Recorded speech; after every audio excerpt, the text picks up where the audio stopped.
નમસ્કાર મિત્રો. આજે આપણે રજાના નિયમો જોઈએ છીએ. રજાના નિયમો પરીક્ષામાં તમને 100% પૂછાય, પૂછાય ને પૂછાય. આ રજાના નિયમો જે તમને પૂછાય છે એમાંથી આ એક જ એવો વિડીયો છે કે આમાંથી તમને 80% પ્રશ્નો આ એક જ વિડીયોમાંથી પૂછાઈ જાય એટલો મસ્ત આજનો વિડીયો છે. તમારા જે કાંઈ પ્રશ્નો ઉદ્ભવે છે એ બધાય પ્રશ્નોના જે છે એ આમાં સાથે મેં લઈ જ લીધેલા છે. ઉદાહરણ સાથે બધા લીધેલા છે એટલે જેથી તમને જે ક્વેરી છે ક્વેરી પણ બધી અહીં તમારે સોલ્વ થઈ જશે એ રીતે છે. જોઈએ આપણે તો સૌથી પહેલું જે અહીંયા જો પૂરેપૂરો વિડીયો નથી, અહીંયા જે પૂરેપૂરા બધાય નિયમો નથી લીધા પણ મહત્વના છે. 10 પ્રશ્નો પૂછાય તો 8 પ્રશ્નો આ એક જ વિડીયોમાંથી પૂછાય. બાકીના 2 પ્રશ્નો એવા છે કે બીજામાંથી તમને પૂછી શકાય છે. જોઈએ ગુજરાત મુલ્કી સેવા રજા નિયમો 2002 અમલ ક્યારે થયો પરીક્ષામાં પ્રશ્ન પૂછી શકાય તો 15 નવેમ્બર 2002. 2002 આખા ગામને ખબર હોય. 15 નવેમ્બર તારીખ યાદ રાખવાની છે. 9 પ્રકરણ છે, 101 એમાં નિયમો છે, 3 પરિશિષ્ટ છે, નમૂના 9 છે. આમાંથી પણ પ્રશ્ન પૂછવો હોય તો પૂછી શકાય છે. અને આની પહેલા શું હતું તો મુંબઈ મુલ્કી સેવાના નિયમો 1949 હતા. જે નિયમ 101 નિયમ છે એમાં 101મો જે નિયમ છે ને 101માં નિયમથી આ રદ થાય છે અને હવે શું લાગુ પડશે તો ગુજરાત મુલ્કી સેવા રજાના નિયમો લાગુ પડશે. તમે કે મુંબઈ મુલ્કી સેવાના નિયમો શું કામ છે તો આની પહેલા પણ મેં તમને કીધેલું છે કે પહેલા મુંબઈ આપણું દ્વિભાષીય રાજ્ય હતું એટલા માટે લાગુ પડતું હતું. મુખ્યમંત્રી ત્યારે કોણ હતા? નરેન્દ્ર મોદી હતા. રાજ્યપાલ સુંદરસિંહ ભંડારી હતા. રાષ્ટ્રપતિ એપીજે અબ્દુલ કલામ હતા. વડાપ્રધાન અટલ બિહારી વાજપેયી હતા. નાણાં વિભાગના અધિક મુખ્ય સચિવ ત્યારે કોણ હતા તો ડોક્ટર મંજુલાબેન સુબ્રમણ્યમ. અને નાણાં વિભાગના અગ્ર સચિવ કોણ હતા તો એસજી માકડ. તમે કે નાણાં વિભાગના શું કામ લીધા? કારણ કે રજાની વાત આવે એટલે અહીંયા પગારની વાત આવે. રજા સાથે કનેક્શન પગારનું છે. પગાર એટલે સરકાર ચૂકવે. સરકાર આ પૈસા સૌથી મહત્વની બાબત કોઈ હોય તો શું કયો વિભાગ છે? નાણાં વિભાગ છે. એટલે રજામાં સર્વે સર્વા કોણ લે તો હંમેશા નાણાં વિભાગ લે. સમજાય છે? એટલે નાણાં વિભાગ કારણ કે આજે બનાવ હોય તેમાં છેલ્લે સાઈન આ બેયની હોય. અગ્ર સચિવના મુખ્ય સચિવની અને અગ્ર સચિવની. એટલે જે તે સમયે અધિક મુખ્ય સચિવ અને અગ્ર સચિવ કોણ હતા? આ પરીક્ષામાં પ્રશ્ન પૂછી શકે એટલે કે 2000માં. તો ત્યારે આપણને ખબર હોવી જોઈએ મંજુલાબેન સુબ્રમણ્યમ અને એસજી માકડ હતા. આજના હાલના પણ નાણાં વિભાગના અગ્ર સચિવ કોણ હતા? આવો પ્રશ્ન પણ પૂછી શકે. જ્યારે પરીક્ષા આપતા હોઈએ ત્યારે એ સમયે જોઈ લેવાનું આગલા 2 દિવસ અથવા તો 2-3 દિવસમાં કે કયા કયા અધિકારીઓ બદલેલા છે. તમે અત્યારે તૈયારી કરો ને પરીક્ષા 3 મહિના પછી કે 6 મહિના પછી આવે તો ત્યારે આ અધિકારીઓ છે એ બદલી ગયા હોય તો આ ગોખેલા હોય ને એ પાછા જૂના ત્યારે પૂછાય તો તમે કન્ફ્યુઝ થાય. એટલે અત્યારે વંચાય જ નહીં, સાવ છેલ્લે વાંચી લેવાય. ક્લિયર? આમાંથી પ્રશ્ન પૂછાય. ફરીથી પ્રકરણ 9 નિયમો 101 પરિશિષ્ટ 3 અને નમૂના 9 અને 15 નવેમ્બર 2002 થી આ લાગુ પડેલો છે. પ્રકરણ કેટલા છે તો કે 9 કે સામાન્ય પેલો. બીજું આવશે વ્યાખ્યા. 89 વ્યાખ્યાઓ છે. એટલે પરીક્ષામાં પ્રશ્ન પૂછે કે કેટલી વ્યાખ્યાઓ છે? 89. સામાન્ય શરતો છે 10 થી 23. એમાં 14 નિયમો છે. આમાં 9 છે પણ આમાં જે છે એ 9મો એક નિયમ છે. આમાં 1 થી 8 છે. આમાં 8 છે. આમાં 1. 9માની અંદર બધી વ્યાખ્યાઓ આવશે. હવે 1 થી 9 છે ને તો જે આ બધા નિયમો છે ને ગુજરાત સરકારના 8 ભાગ, 8 ભાગમાં 1 થી 9 નિયમો સરખા છે. એટલે પરીક્ષામાં તમને એવો પ્રશ્ન પૂછી શકે કે ગુજરાત સરકારના જે સામાન્ય મુલ્કી સેવાના જે નિયમોમાં સામાન્ય નિયમો કેટલા છે અથવા તો બધામાં સરખા નિયમો કેટલા છે? તો 1 થી 9 છે ને બધામાં સરખા આવશે. બધાય વોલ્યુમ તમે 8 વોલ્યુમ જોઈ લેજો. 8 વોલ્યુમમાં પેલા 9 જે છે એ સરખા છે. 89 વ્યાખ્યા હોય બધેમાં સેમ ટુ સેમ છે. કોઈ જાતનો ફેરફાર નથી. એટલે પેલા નિયમો બધેમાં સરખા હોય. ત્રીજું છે સામાન્ય શરતો 10 થી 23 ટોટલ 14 છે. ચોથું છે રજા મંજૂરી અને રજા પરથી પરત ફરવા બાબત 24 થી 45 42 નિયમો છે. લેણી અને મળવાપાત્ર રજાના પ્રકારો 46 થી 68 ટોટલ 23. સૌથી મોટું પ્રકરણ પરીક્ષામાં પૂછે તો રજાના નિયમો સૌથી મોટું પ્રકરણ 5 નંબરનું છે. નંબર એ પૂછે, નામ એ પૂછે. 5 નંબર લેણી અને મળવાપાત્ર રજાના પ્રકારો. છઠ્ઠું છે અભ્યાસ સિવાયની અન્ય ખાસ રજાઓ 69 થી 76 ટોટલ 8 છે. અભ્યાસ રજાઓ 77 થી 94 18 છે. પ્રકીર્ણ 95 થી 100 અને રદ કરવા બાબત અને અપવાદો એમાં 101. હવે જો સામાન્ય રીતે પહેલી ને બીજી તો પહેલી ને છેલ્લી તો ખબર હોય. પહેલી સામાન્ય અને છેલ્લી પ્રકીર્ણ પણ યાદ રાખજો, અહીંયા છેલ્લી પ્રકીર્ણ નથી, છેલ્લેથી બીજી છે, અહીં રદ કરવા બાબત છે. તો પેલી અને બીજી વ્યાખ્યા જોઈ સામાન્ય રીતે બધી. તો પેલી સામાન્ય, બીજી વ્યાખ્યા. આઠમું પ્રકીર્ણ, છેલ્લું પ્રકીર્ણ હોય, પણ અહીંયા એવું નથી, છેલ્લુંથી એક સ્ટેપ આગળ, એટલે કે આઠમું પ્રકીર્ણ અને નવમું છે રદ કરવા બાબત. આટલી યાદ રહી ગઈ. પેલી સામાન્ય, બીજી વ્યાખ્યા, પછી આઠમું પ્રકીર્ણ, નવમું રદ કરવા બાબત. હવે 3 તો સામાન્ય શરત. હવે આ બે યાદ રાખો, રજાની મંજૂરી અને રજા પરથી ફરજ પડવા બાબત. અને અહીંયા લેણી અને મળવા પાત્ર, અહીંયા અભ્યાસ સિવાયની રજા, અહીંયા અભ્યાસ રજા, બસ વાત પતી ગઈ. આવી રીતે યાદ રાખી શકો. પેલું સામાન્ય, બીજું વ્યાખ્યા, પણ છેલ્લે આઠમું પ્રકીર્ણ અને નવમું રદ કરવા બાબત. ત્રીજું તો સામાન્ય શરતો. હવે 4, 5 અને 6 છે. 4, 5માં તો રજાની મંજૂરી અને રજા પરથી પરત. અને 5મામાં લેણી અને મળવા પાત્ર રજાના પ્રકારો. સૌથી વધારે રજાના પ્રકારો. 5મું પ્રકરણ મોસ્ટ આઈમ્પી આપણા માટે રહેશે. મોટા ભાગના પ્રશ્નો પ્રકરણ 5માંથી જ પૂછાય છે. છઠ્ઠું અભ્યાસ રજા સિવાયની અને અભ્યાસ રજા. બરોબર. આટલું તમને પરીક્ષામાં આમાંથી પૂછવું જોઈએ પ્રકરણ. પણ પ્રકરણ 5 મહત્વનું છે, એનો ક્રમે યાદ રાખવાનો છે, એનું નામે યાદ રાખવાનું છે. ક્લિયર? એના પછી નમૂના છે. તો નમૂના 9 છે. તો 9માંથી નમૂનાનો પ્રકાર તમને પૂછી શકે કે કયું નમૂનામાં શું છે. તો નમૂનો એક શું છે? રજા મેળવવા અથવા લંબાવવા માટેની અરજી. તમારે દાખલા તરીકે એક્ઝામ્પલ આપું, જલ્દી તમને યાદ રહી જશે. તમે કોઈ શાળામાં નોકરી કરો છો, તો પહેલા તમારે હવે સીએલ ઉપર જવું છે, તો તમારે શું કરવું પડે? અરજી કરવી પડે ને. હવે તમને અરજી આપો એટલે તમારા આચાર્ય શું કરે? પેલા રજાનો હિસાબ જોશે. ભાઈ 12 સીએલ પૂરી તો નથી થઈ ગઈ ને, કેટલી પેઢી છે? તો નમૂનો 2. એટલે યાદ રાખવાની સ્ટોરી તમને કહું છું, ખાલી એ બાને યાદ રહી જાય. અહીંયા શું છે? તો રજા લંબાવવાની અરજી, આપણે કે રજા લેવી છે અથવા રજા લંબાવી છે, અરજી કરવી પડે. નમૂનો 1. પછી હવે ઓલા હિસાબ જોવે કે કેટલી હોય, એ ક્યાં હિસાબ હોય? તો નમૂના 2માં હોય. નમૂનો 3 સરકારી કર્મચારી રજા કે રજાના દિવસો લંબાવવા બાબત. રૂપાંતરિત રજાનું ભલામણ અંગે તબીબી પ્રમાણપત્ર. હવે અહીંયા આપણે યાદ રાખવાનું છે તબીબી પ્રમાણપત્ર. હવે તમે સીએલ માટે અરજી કરી, તમારા આચાર્ય સીએલ આપી દીધી. હવે તમે 2 દિવસ માટે ગયા છો. હવે તમારે 3જા દિવસની અને 4થા દિવસની રજા જોઈ છે. તો તમે શું કહો કે હજી મારે 3જા દિવસની મારી રજા છે, એ લંબાવી દેજો. તો ત્યારે શું કહે છે 3જા દિવસની માટે? તો કે તમે તબીબી શું કામે લંબાવી છે? તો કે મને તબિયત નથી સારી. તો કે તબીબીનું પ્રમાણપત્ર સાથે લેતા આવજો. તો પહેલામાં તમે પહેલા નમૂનામાં અરજી કરી, બીજામાં તમારા આચાર્ય શું જોયું? તો કે રજાનો હિસાબ છે. તમે 2 દિવસ સીએલ ઉપર યા 3જે દિવસે તમે ફોન કરો છો મારી રજા લંબાવી દેજો. તો શું કે તમે નમૂના 3માં તબીબીનું શું કામે? તો કે બીમાર છો. તો કે તમે નમૂના 3માં તબીબીનું પ્રમાણપત્ર લેતા આવજો. અને ચોથું છે રજા પરથી પાછા ફરતા અંગે તબીબી પ્રમાણપત્ર. એટલે હું કે 3 દિવસ રજા, કે ચોથા દિવસે આવો ત્યાં શું કરવાનું છે? તબીબી પ્રમાણપત્ર તમારે લેતું આવવાનું છે. ફરીથી પહેલું છે એમાં અરજી કરવાની, બીજુંમાં તમારા આચાર્ય છે રજાનો હિસાબ જો 2 દિવસની સીએલ ભોગવી, તમે 3જા દિવસે ફોન કરો છો કે મારી રજા લંબાવવાની છે. તો અને એ શું કામે? તો કે બીમાર છું. તો ચોથું શું કે તમે ચોથા દિવસે આવો ત્યારે તબીબીનું પ્રમાણપત્ર લેતા આવજો. રજા પછી પાછા ફરતા યોગ્યતા અંગેનું. એટલે આ કયું? આ તબીબી તમે બીમાર થયા હતા. આ કયું છે? ફિટનેસ માટેનું છે. તમે સામાન્ય રીતે આવી બીમારીની રજા લ્યો ને, તો ડોક્ટરે હારે બે લખી દે છે. ખરેખર તો અલગ હોય, પણ હારે બે લખી દે છે. 50 રૂપિયા દો ને એટલે ડોક્ટર લખી દે કે આ ભાઈ 2 દિવસ બીમાર છે ને 2 દિવસ પછી એને સારું પછી ફિટ થઈ જશે. એટલે એડવાન્સમાં લખી દે કે ફિટ થઈ જશે. હલાવે છે બધાય, પણ ખરેખર તમે બીમાર પડો છો તો એનું તમને આપે કે ભાઈ અત્યારે બીમાર છે, 2 કે 3 દિવસના આરામની જરૂર છે, તમે મૂકો છો. પણ 3જા દિવસે તમે જાઓ છો તો 3જા દિવસે એમ ડોક્ટરને લાગે કે ઓકે જ, હવે વાંધો નથી, એટલે ફિટનેસનું પાછું બીજું પ્રમાણપત્ર લખી દે. એવી રીતે હોય, પણ ચાલે છે અત્યારે. પછી નમૂનો 5 તો સરકારી કર્મચારી કુટુંબના સભ્યની બીમારીને આધારે રૂપાંતરિત રજાનું તબીબી પ્રમાણપત્ર.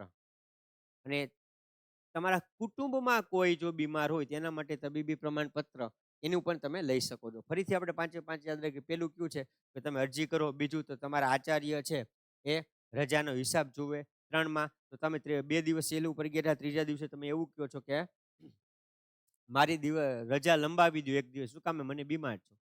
તો આચાર્ય શું કે તમે તબીબી પ્રમાણપત્ર લેતા આવજો ને ચોથા દિવસે આવો ને તો ફિટનેસ અંગેનું પણ લઈ આવજો. એટલે આ તબીબી પ્રમાણપત્ર છે બીમાર છે એનું, આ ફિટનેસનું છે. આ બે વસ્તુ છે, ખાસ યાદ રાખજો. અને નમૂનો 5 છે કે તમારા કુટુંબમાં કોઈ બીમાર પડ્યું હોય એની પણ તમે રજા છે એ પણ લઈ શકો. એમાં તમારે ફિટનેસનું ન લાવવું પડે. આમાં તમે ખુદ બીમાર હોય ને તો તમારે સાથે ફિટનેસનું પ્રમાણપત્ર તમારે આપવું પડે. પણ તમારા કોઈ સગા સંબંધી ઘરમાં કુટુંબમાં બીમાર છે તો એનું તમારે બીમાર છે એવું પ્રમાણપત્ર લાવવું પડે. ફિટ થઈ ગયા છે એવું ફિટનેસ સર્ટિફિકેટની જરૂર પડતી નથી. એટલે આ વસ્તુ ખાસ યાદ રાખજો. હવે નમૂનો 6 અને 7 અભ્યાસ અંગેની રજા પર જતા કાયમી નોકરી પરના સરકારી કર્મચારીએ કરી આપવાનું ખત. અને જે કાયમી નોકરી પરના સરકારી કર્મચારી અભ્યાસ અંગેની રજા મુદત લંબાવવામાં આવી હોય તેઓને કરી આપવાનું ખત. અહીંયા અભ્યાસ અંગેની રજા છે, અહીંયા શું છે? અભ્યાસ લંબાવવા માટેનું છે. તો 6-7 યાદ રહી ગયા. અહીંયા અભ્યાસ રજા, અભ્યાસ લંબાવવા. હવે અહીંયા શું છે? તો અહીંયા એ જ વસ્તુ છે. અભ્યાસ અંગેની રજા છે પણ કાયમી નોકરી ન કરતા હોય એનું, અને અહીંયા અભ્યાસ લંબાવવાનું છે. એ કોણ? કાયમી નોકરી ન કરતા હોય એના માટે. તો સિમ્પલ, હવે બધા યાદ રહી ગયા. ગમે ઈ નમૂનો તમને પરીક્ષામાં પૂછી શક્યો. પહેલો તો કે અરજી કરીએ આપણે, અથવા પછી બીજું તો કે આચાર્ય હિસાબ જોવે. ત્રીજું તો તમે ત્રીજા દિવસે ફોન કરો કે મારી 2 દિવસની સીએલ હતી, હવે તમે મારી એક લંબાવી દેજો. તો ત્યારે શું કે તમે ડોક્ટરનું સર્ટિફિકેટ લેતા આવજો. ચોથા દિવસે આવો ત્યારે ફિટનેસનું પણ સર્ટિફિકેટ લઈ આવજો. પાંચમું શું છે? તો કે કુટુંબમાં બીમાર થયા હોય તો એનું તબીબી પ્રમાણપત્ર. હવે 6-7 યાદ રહી જાય. 6 છે ને એ કાયમી નોકરી કરતા હોય, 6-7, અને 8 છે એ કાયમી નોકરી ન હોય એના માટેનું છે. તો અભ્યાસ અંગેનું જે રજા પર જવું તેના માટે, અહીં રજા લંબાવવા માટે. અહીંયા સેમ વસ્તુ, અભ્યાસની રજા અને અભ્યાસની રજા લંબાવવા માટે. પણ આ કાયમી વાળા છે, આ કાયમી નો એના માટે છે. તો બધે તમને ડાયરેક્ટ યાદ રહી ગયા. 9 માંથી ગમે ત્યારે પૂછી શકે. પછી હવે જે રજાઓ છે એની આપણે વાત કરીએ, જે મહત્વની જે છે, આ રીતે પરિશિષ્ટ 3 છે એવી રીતે એ પણ યાદ રાખવાના છે. બાકી બધા આપણે વોલ્યુમ છે, વિડીયો મૂકેલા છે, એમાં વિસ્તૃત બધી માહિતી આપેલી છે. એકદમ શોર્ટમાં જોઈએ છીએ આપણે. ઓકે, અત્યારે પરચુરણ રજા, જેને આપણે પ્રાસંગિક રજા પણ કહેવાય. કેવી કહેવાય? પ્રાસંગિક રજા, જેને અંગ્રેજીમાં આપણે સીએલ કહીએ છીએ. સીએલ નું ફૂલ ફોર્મ ન પૂછે, કારણ કે આખા ગામને આવડતું હોય, છતાં કહી દઉં. Casual leave. સરકારી વાળાને 12 સીએલ મળે છે, ગ્રાન્ટેડ વાળાને 15 મળતી હોય. મરજિયાત રજા 2 હોય છે, 2 મળે છે. વિદ્યા સહાયકને માત્ર ને માત્ર સીએલ મળે, આ પણ મળતી નથી. ખરેખર ની ન મળે. આ સામાન્ય અમુક તાલુકામાં મરજિયાત આપતા હોય વિદ્યા સહાયકને, પણ એ મળવા પાત્ર નથી. પ્રાપ્ત રજા, જેને ઈએલ કહેવાય, એટલે કે અર્ન્ડ લીવ, એટલે કે કમાયેલી. ગુજરાતીમાં ને કહીએ તો કમાયેલી રજા. અને ઘણા હક રજા કહે છે, જે સાવ ખોટું છે. હક રજા એવી કોઈ રજા જ નથી. આપણે આગળ નિયમોમાં જોશું કે રજા એ કોઈ પ્રકારનો હક છે નહીં. તો પછી રજાને પ્રકારને કોઈ હક રજા કહેવાય? એટલે હક રજા એવું ક્યાંય છે નહીં. પ્રાપ્ત રજા, ઇંગ્લિશમાં ઈએલ કહેવાય, અર્ન લીવ કહેવાય, અથવા એને કમાયેલી રજા પણ કહેવાય છે. એટલે જો પરીક્ષામાં પૂછે તો પ્રાપ્ત રજા એવું પણ આપી દે, ઈએલ પણ આપી દે, અને કમાયેલી રજા આપી દે. 3 સાચું. આનો નિયમ કયો છે? તો નિયમ નંબર 46. 101 માંથી બધા નિયમો ન પૂછાય, પણ અહીંયા જેટલા મહત્વના લીધા ને આટલા નિયમનો ક્રમ તમને પરીક્ષામાં પૂછી શકાય છે. એટલે આટલા ખાસ કહીને તમારે યાદ રાખવાના છે. પછી આવે એલટીસી, લીવ ટ્રાવેલ કન્સેશન. બરોબર. હવે આપણે વાત કરી પ્રાપ્ત રજાની, તો 15 + 15 મહિનાની 5/2, એટલે કે 2.5 રજા મળવા પાત્ર છે. ઓછામાં ઓછી 7 અને વધુમાં વધુ 120 મળવા પાત્ર છે. આ પ્રાપ્ત રજા નોન વેકેશનલ ને મળે છે. વેકેશનલ હોય એને મળતી નથી. એટલે કે શિક્ષકોને આ ન મળે, ક્લાર્કને મળે, બેંકમાં નોકરી કરતા હોય એ લોકોને મળે, તલાટીને મળે, પણ શિક્ષકોને મળે નહીં. એને પછી જે વેકેશનમાં કામ કર્યું હોય તો એને સૂત્ર પ્રમાણે આવી, એ પછી આપણે જોશું આગળ. એલટીસી, લીવ ટ્રાવેલ કન્સેશન, એક સાથે 10 રજાનું રોકડમાં રૂપાંતર મળે. આવું વધુ કેટલી વાર કરી શકો? 6 વાર. હું શેની વાત કરું છું? રજાનું રોકડમાં રૂપાંતર જે છે 6 વાર, 60 રજા તમને એના પગાર તમને મળે. પણ યાદ રાખજો, એલટીસી ગમે એટલી વાર લઈ શકો. 4 વર્ષનો બ્લોક હોય એલટીસી, તમે દર વખતે જઈ શકો. એલટીસીમાં એવું કઈ છે જ નહીં. હા, તમને રોકડમાં રૂપાંતર ન મળે 10 રજાનું, પણ તમે ગમે એટલી વાર 4 વર્ષે એકવાર તમે એલટીસીમાં 100% જાવું એટલે જઈ શકો. પતિ પત્ની બેય હોય તો બેયને લાભ મળવાપાત્ર છે. સમજાય છે? એટલે ઘણી વખત એવું સમજતા હોય કે એલટીસી તો સાહેબ એકવાર મળે, ના એવું નથી. અથવા કે 4 વાર, જો જૂના નિયમમાં 4 વાર હતું, પણ 4 વાર એ રજાનું રોકડમાં રૂપાંતર હતું. હવે 6 વાર થઈ ગયું છે. એટલે કે 10-10 વાર એક સાથે 10 ફરજિયાત, એક ઓછી નહીં, વધુ નહીં. 10 મળે એવું 6 વાર મળે. 60 જીવન દરમિયાન સમગ્ર નોકરી દરમિયાન મળે. પણ એલટીસીમાં તો ગમે એટલી વાર જઈ શકે. ટ્રેકિંગની પણ રજા હોય છે, 30 મળે છે. એ પણ માન્ય સંસ્થા હોય એની, ગમે એ પ્રાઇવેટ ટ્રેકિંગ કરાવીને ના મળે. એ પણ સમગ્ર નોકરી દરમિયાન 30 રજાઓ મળે. હવે પ્રાપ્ત રજા. પ્રાપ્ત રજા જે છે, પણ આ પ્રાપ્ત રજા 46 છે, એમાં જ પછી પેટા આવે, એમાં આવે છે 52. પ્રાપ્ત રજા વેકેશનમાં જો કામગીરી કરી હોય, એટલે આ કોને લાગુ પડે? શિક્ષકોને. જે શિક્ષકોએ વેકેશનમાં કામગીરી કરી હોય તો પેલા છે ને 2/3 લેખે મળતી. હવે આ નિયમ નીકળી ગયો છે. ઘણી જગ્યાએ 1/3 લેખે દેતા હોય, ઘણી જગ્યાએ 2/3, નિયમ નીકળી ગયો. હવે એની ફોર્મ્યુલા છે, સૂત્ર પ્રમાણે જ મળવા પાત્ર છે. 2/3 જૂનામાં હતું, નવામાં નથી. એનું યાદ રાખજો. 50 નો પેટા 2 પ્રમાણે. કારણ કે શિક્ષકો તમે છો, તમે આ રજા ભોગવતા હોય, વેકેશનમાં કામગીરી કરી હોય તો તમારામાંથી ઘણા બીએલઓ હશે તો એને ભોગવેલી હશે. આ સિવાય કે જે ચૂંટણી જો વેકેશનમાં આવે ને, તો વેકેશનમાં મળવા પાત્ર છે. ખાસ યાદ રાખજો કે વેકેશનમાં ઘણી વખત કામગીરી કરવામાં ન આવે ને તોય આવું આવે. એક તમને પેલા ઓર્ડર આવી જાય મામલતદાર કલેક્ટરનો કે ચૂંટણીની કામગીરી હોવાથી તમારે હેડક્વાર્ટર છોડવાનું નથી. હેડક્વાર્ટર તમે છોડવાનું નથી, પછી તમને કદાચ એક મિટિંગમાં બોલે અથવા હાવ મિટિંગમાં બોલાવે નહીં ને, તોય તમને વેકેશન જે છે ને, પૂરેપૂરા વેકેશન છે, એ સૂત્ર પ્રમાણે, ફોર્મ્યુલા પ્રમાણે પ્રાપ્ત રજા મળવા પાત્ર થાય. એ મળે. પણ એક નિયમ બીજો હોય છે જે લગભગ કોઈને ખબર નથી. શું? કે 15 દિવસથી વધારે કે ને તો જો કલેક્ટર એવો ઓર્ડર કરે ને કે તમારે 14 દિવસ માટે હેડક્વાર્ટર વેકેશનમાં છોડવાનું નથી, તો રજા ન મળે. 15 દિવસથી વધુ હોય ને તો જ તમને મળે. તમને એમ કે 16 દિવસ તમારે હેડક્વાર્ટર છોડવાનું નથી, તો આખા વેકેશનની મળે. તો આખું વેકેશન નો ભેગું એવું જ ગણાય. પણ 14 દિવસ કે તો ન મળે. પછી અર્ધ પગારી 57(1) નો નિયમ છે. 10-10 મળે છે. મહિનાની 5/3 અથવા 1.66 લેખે મળે. આ 5/3, આ 5/3, આ 2.5, 1.66. પછી રૂપાંતરિત, જેને એસએલ એટલે સિક લીવ પણ કહીએ છીએ, એનો નિયમ નંબર છે 58. બરોબર? આ એ શું છે? તો કે આ જે અર્ધ પગારી છે ને, આ 10-10 બે મળે ને 20, એનું 10 માં કન્વર્ટ થઈ જાય. એ પણ 1 સાથે 7, એનાથી ઓછી નહીં. અને 1 સાથે 90, એટલે ઓછામાં ઓછી 7 ને વધુ 90 એવું મળવા પાત્ર છે. આ એક એવી રજા છે કે બીમારી હોય ને, બીમાર થાવ ને તો જ તમને મળે, બાકી ન મળે. આ છે ને અર્ધ પગારીનું આ રૂપાંતરિત કરવા તમને એક ફેસિલિટી આપી છે. બરોબર?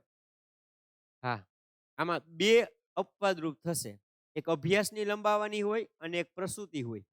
તો આ 2 સમયે આ રૂપાંતરિત કરી શકાય. બાકી રૂપાંતરિત રજા તમે બીમાર હોય ને એના સિવાય ન વાપરી શકો ક્યાંય. તમે એમ કહો ને કે ઘરે કોઈ ગુજરી ગયું છે તોય ન વાપરી શકો. અર્ધ પગારી વાપરી શકો, રૂપાંતરિત ન વાપરી શકો. બીમાર હોય એ જ પ્રસંગમાં તમને રૂપાંતરિત મળે. અર્ધ પગારી ગમે ત્યારે વાપરી શકો. પછી આવે બિનજબા, 59 નંબર છે. 360 અને 1 સાથે 90 મળવા પાત્ર છે. અને સમગ્ર નોકરી દરમિયાન 360. અસાધારણ રજા, જેને તમે કપાત પગારી રજા કહો, આવું કપાત પગારી રજા ક્યાંય નિયમમાં લખેલ નથી. અસાધારણ રજા એવું જ નામ છે. ઘણા આને કપાત પગારી કહે છે અથવા LWP કહે છે. આવું ક્યાંય આ રજાનું નામ નથી. આ ખાસ યાદ રાખજો. ઘણી વખત આમાંથી નામ આપી દે ને એક આપી દે કપાત પગારી, તો તમે કહો આ તો રજાનો પ્રકાર છે. એ રજાનો પ્રકાર નથી. બરોબર? એટલે અસાધારણ રજા 36 માસ સુધી, એટલે કે 1080 દિવસની મળે. બાકી એમાં અલગ અલગ બીમારીમાં એક સાથે 9 મહિના, 12 મહિના અને 15 મહિના મળવા પાત્ર છે. ડિટેલમાં આપણે વાત કરીશું. એક આજમાઈશીને મળતી રજા, એટલે કે જે આજમાઈશી જે હોય છે એને 30 અર્ધ પગારી રજા મળવા પાત્ર છે. રજાનું રોકડમાં રૂપાંતર 65મો નિયમ છે કે 300 જે રજા જે રોકડ, પહેલા આમાં 240 જ હતી, નવા નિયમ પ્રમાણે 300 રજાનું રોકડ રૂપાંતર કેવી રીતે કરવું, એનો નિયમ નંબર 65 છે. પછી 69, 70, 71 આ ત્રણ એક સાથે યાદ રહી જાય. પિતૃત્વની રજા, પ્રસૂતિની રજા, પિતૃત્વની રજા અને કસુવાવડ. અને એમાં જ હજી આવે છે ગર્ભપાત MTP. એની વાત કરશું આપણે. 180 15 મળે, 45 સુધીની મળે, 45 નહીં પણ 45 સુધીની, અહીંયા 7 મળે. અને ચાઇલ્ડ એડપ્ટ કરેલું હોય એટલે કે દત્તક લીધું હોય ને 1 વર્ષથી બાળક નાનું હોય તો પણ 180 દિવસની મળવા પાત્ર. અભ્યાસ રજા 24 માસની એક સાથે 12 માસની મળે. બરોબર? તો એનો માટે 78 નંબરનો નિયમ હતો. તો આટલી આપણે રજાઓ વિશે ભણવાનું છે. આ ખાલી રિવિઝન કર્યું. ફરીથી પાછું આપણે છેલ્લે રિવિઝન કરશું. હવે જો મહત્વની બાબત છે નિયમ નંબર 10, તો રજાનો હક. તો રજા હક તરીકે નથી. પરીક્ષામાં પ્રશ્ન પૂછ્યા કયા નિયમમાં છે? નિયમ નંબર 10. સત્તાધિકારી રજા નકારી શકે છે, રદ કરી શકે છે, પણ યાદ રાખો છો રજાનું એક પ્રકારમાંથી બીજા પ્રકારમાં રૂપાંતર અધિકારી કરી શકે નહીં. આ પ્રશ્ન પણ 2 થી 3 વાર અલગ અલગ પરીક્ષામાં પૂછાઈ ગયો, યાદ રાખજો. સત્તાધિકારી હોય રજા તમારી હૃદય કરી શકે, રજા તમારી નકારી શકે છે, બરોબર? પણ રજાનો પ્રકાર બદલે અધિકારી બદલાવી શકે, પણ કેવું? કર્મચારી લેખિત વિનંતી કરે ને કે મારી અર્ધ પગારી છે તો મારી પ્રાપ્ત એની રૂપાંતરિત રજા પ્રકાર બદલાવા વિનંતી, તો એની ઈચ્છા થાય જ બદલાવી દે, પણ બદલાવી જ દેવું જરૂરી નથી. રજાનો એક પ્રકાર બીજા પ્રકારમાં તો લેખિત વિનંતીથી મંજૂર કરી શકાય, હક તરીકે માગી શકાય નહીં. નિયમ નંબર કેટલામો છે? 14. 10 છે કે રજા છે હક તરીકે નથી. સત્તાધિકારી રજા નકારી શકે ને રદ કરી શકે, અડધેથી નહીં રદ કરી શકે. નિયમ નંબર 14 શું કહે છે? તો કે જે અરજી કરનાર વ્યક્તિ હોય એ લેખિત વિનંતીથી બદલાવાની કહી શકે કે ભાઈ મારી જે આ છે રજા બદલાવજો, તો બદલાવે. સત્તાધિકારી એની રીતે બદલાવી શકે નહીં. નિયમ નંબર 15, અન્ય રજા સાથે સંયોજન. પ્રાસંગિક રજા એટલે કે CL સિવાય કોઈ પણ રજા એકબીજા સાથે તમે જોડી શકો છો, ગમે એની યારે. અર્ધ પગારી છે એની યારે રૂપાંતરિત તમે કરી શકો, અસાધારણી કરી શકો, પણ CL કોઈ યારે થાય નહીં. પણ આની સાથે નિયમ નંબર 41 એવો છે કે અડધી CL હોય ને આનાથી વિરુદ્ધ થયો. અહીં શું છે કે આખી CL હોય ને તો કોઈની સાથે જોડી શકાય નહીં, પણ અડધી CL સાથે પાછ જોડી શકો. એટલે આખી CL તો 15, 15માં દેખો છો કે 14, 14 ના ઊંધા એટલે 41, યાદ રાખી લો. 41માં શું કીધું છે? અડધી CL હારે તમે અસાધારણી જોડી શકો, પ્રાપ્તિ જોડી શકો, અર્ધ પગારી જોડી શકો, બધી જોડી શકો.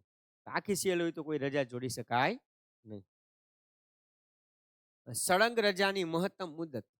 એક સાથે સળંગ રજા તમારે એમાં અસાધારણી કરવાની છે અને પ્રાપ્તિ કરવાની છે, બિનજમાઈ કરી બધી ભેગી કરીને હળંગ વાપરવી છે, તો હળંગ કેટલી? તો 5 વર્ષ સુધી વાપરી શકો. પછી અને એ મંજૂર કર્યો તો, નકર નહીં. પછી સ્કૂલે જવું પડે અથવા તમે જ્યાં નોકરી કરતા એ સંસ્થામાં તમારે જવું પડે. તો આ થોડીક બેઝિક બાબતો હતી. 17મું, ફરી રજા લેવાના આશયથી રજાના અંતે ઔપચારિક રીતે ફરજ પર હાજર થવાની પરવાનગીનો નિષેધ. ઘણા બહેનો હોય લગ્ન થઈ ગયા હોય, નોકરી મૂકવી ના હોય, એટલે શું કરે? અહીંયા 3 મહિનાની અસાધારણ રજા મૂકી દે. એવું તો એટલી મળવા પાત્ર છે. પછી વયા જાય સાસરે. પછી શું કરે? તો 90 દિવસ પૂરા થાય ને હાજર થાય, 2 દિવસ હાજર થાય, પાછી બીજી 90 દિવસની મૂકી દે. તો આવું જો વારે વારે કરે, હવે એને કરવું છે શું? નોકરી મૂકવી નથી, નોકરી આવવી નથી, તો બાળકોનું બગડે છે. તો એવી જગ્યાએ ના પાડી શકાય. તો નાણાં વિભાગ આ 2006 નો ઠરાવ છે. આવું ઘણા કરતા છે ને, લાભ લેતા હશે ને. એટલે તો મંજૂર કરેલી અથવા પરવાનગીથી આપેલી રજાના અંતે કર્મચારી રજાની પરવાનગી માટે અરજી કરે છે, પરંતુ મંજૂર કરવામાં આવતી નથી. અને બીજું એક જે છે એની વાત કરું કે પાછી મૂકી દે, અને જો હવે મંજૂર કરવામાં ન આવે કે ભાઈ તમે વારે વારે કરો છો, મંજૂર ન થાય, તો 1 વર્ષના સમય માટે વગર પરવાનગીએ ગેરહાજર રહેતો નોકરીમાંથી રાજીનામું ગણી સેવા સમાપ્ત કરવામાં આવશે, પરંતુ કર્મચારીને સાંભળ્યા પછી 3 નોટિસ પછી સેવા સમાપ્ત કરવી. હવે દાખલા તરીકે કોઈ વ્યક્તિ છે, એક બેન છે, 3 મહિના આવે છે, પછી 2 દી હાજર થઈને પછી પાછી રજા મૂકે, પણ હવે અધિકારી આવું વારે વારે કરે, અધિકારી એની રજા મંજૂર કરતા નથી, તો એ ઓલા બેન અસાધારણ રજા ઉપર વૈયા જાય છે. આવું 1 વર્ષ સુધી બેન આવતા નથી. જો પરવાનગી આપી નથી, પરવાનગી આપી હોય તો ચાલે, પરવાનગી આપી નથી, બેન આવતા નથી, કે થાય કરી લેજો. 1 વર્ષ સુધી અધિકારી એનું કઈ કરી શકે નહીં. 1 વર્ષ પૂરું થાય ને એટલે એને 3 નોટિસ આપે. 1 નોટિસ આપે, જવાબ નથી, બીજી આપે, ત્રીજી આપે, 3 નોટિસ આપે, ત્રણેયનો જવાબ ન આપે એટલે પછી રાજીનામું ગણી લેવાનું. હવે ઈ બેનનું રાજીનામું. ઘણી વખત તમે એવું સાંભળ્યું હશે કે ભાઈ નોકરીમાં લેવા માટે એક કાગળ, એક ઓર્ડર હોય ને તો થાય. બાકી નોકરીમાંથી કાઢવા હોય ને તો પોટલું એક આખા કાગળ ભેગા થઈને ત્યારે માંડ એને નોકરીમાંથી ડિસમિસ કરી શકાય. આ વાત ખોટી છે. એવું નથી. અને તમે 1 વર્ષ નો આવો ને, નોકરીએ ન જાવ ને એટલે રાજીનામું, વાત પતી ગઈ. 3 નોટિસ આપવાની, એને જવાબ ન આવે એટલે પૂરું. તક આપવાની, 3 નોટિસ આપવાની. એટલે જે મનમાં તમને એવું છે ને કે એક પોટલું એક, એવું કઈ છે નહીં. બીજું, અથવા વગર પરવાનગીએ ગેરહાજરનો સમય 1 વર્ષ કરતા ઓછો હોય પરંતુ કુલ ગેરહાજરી 5 વર્ષથી વધારે હોય. આમાં શું હતું? સળંગ 1 વર્ષ.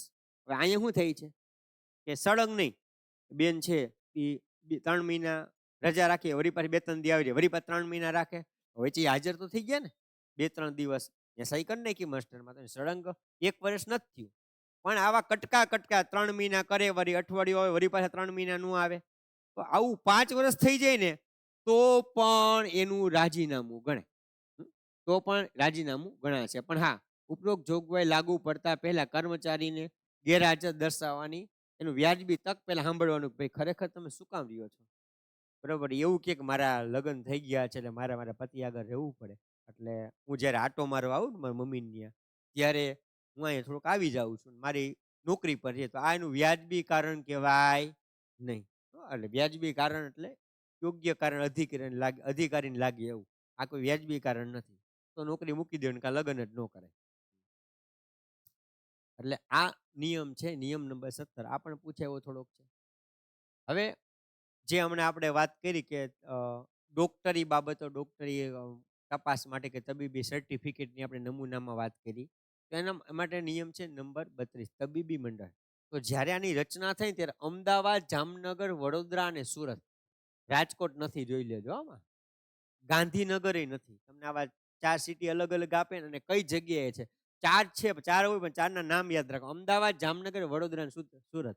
હવે આમ ભૂલ ક્યાં પડે કે રાજકોટ અને ગાંધીનગર આપેલા ઓપ્શનમાં તમે કન્ફ્યુઝ થાવ કે રાજકોટ અથવા ગાંધીનગર તો હોય જ ને, પણ ત્યાં નથી. જામનગર કરતા મોટું ગાંધીનગર છે, પણ સોરી, જામનગર કરતા રાજકોટ મોટું છે, પણ રાજકોટ નથી, જામનગર છે.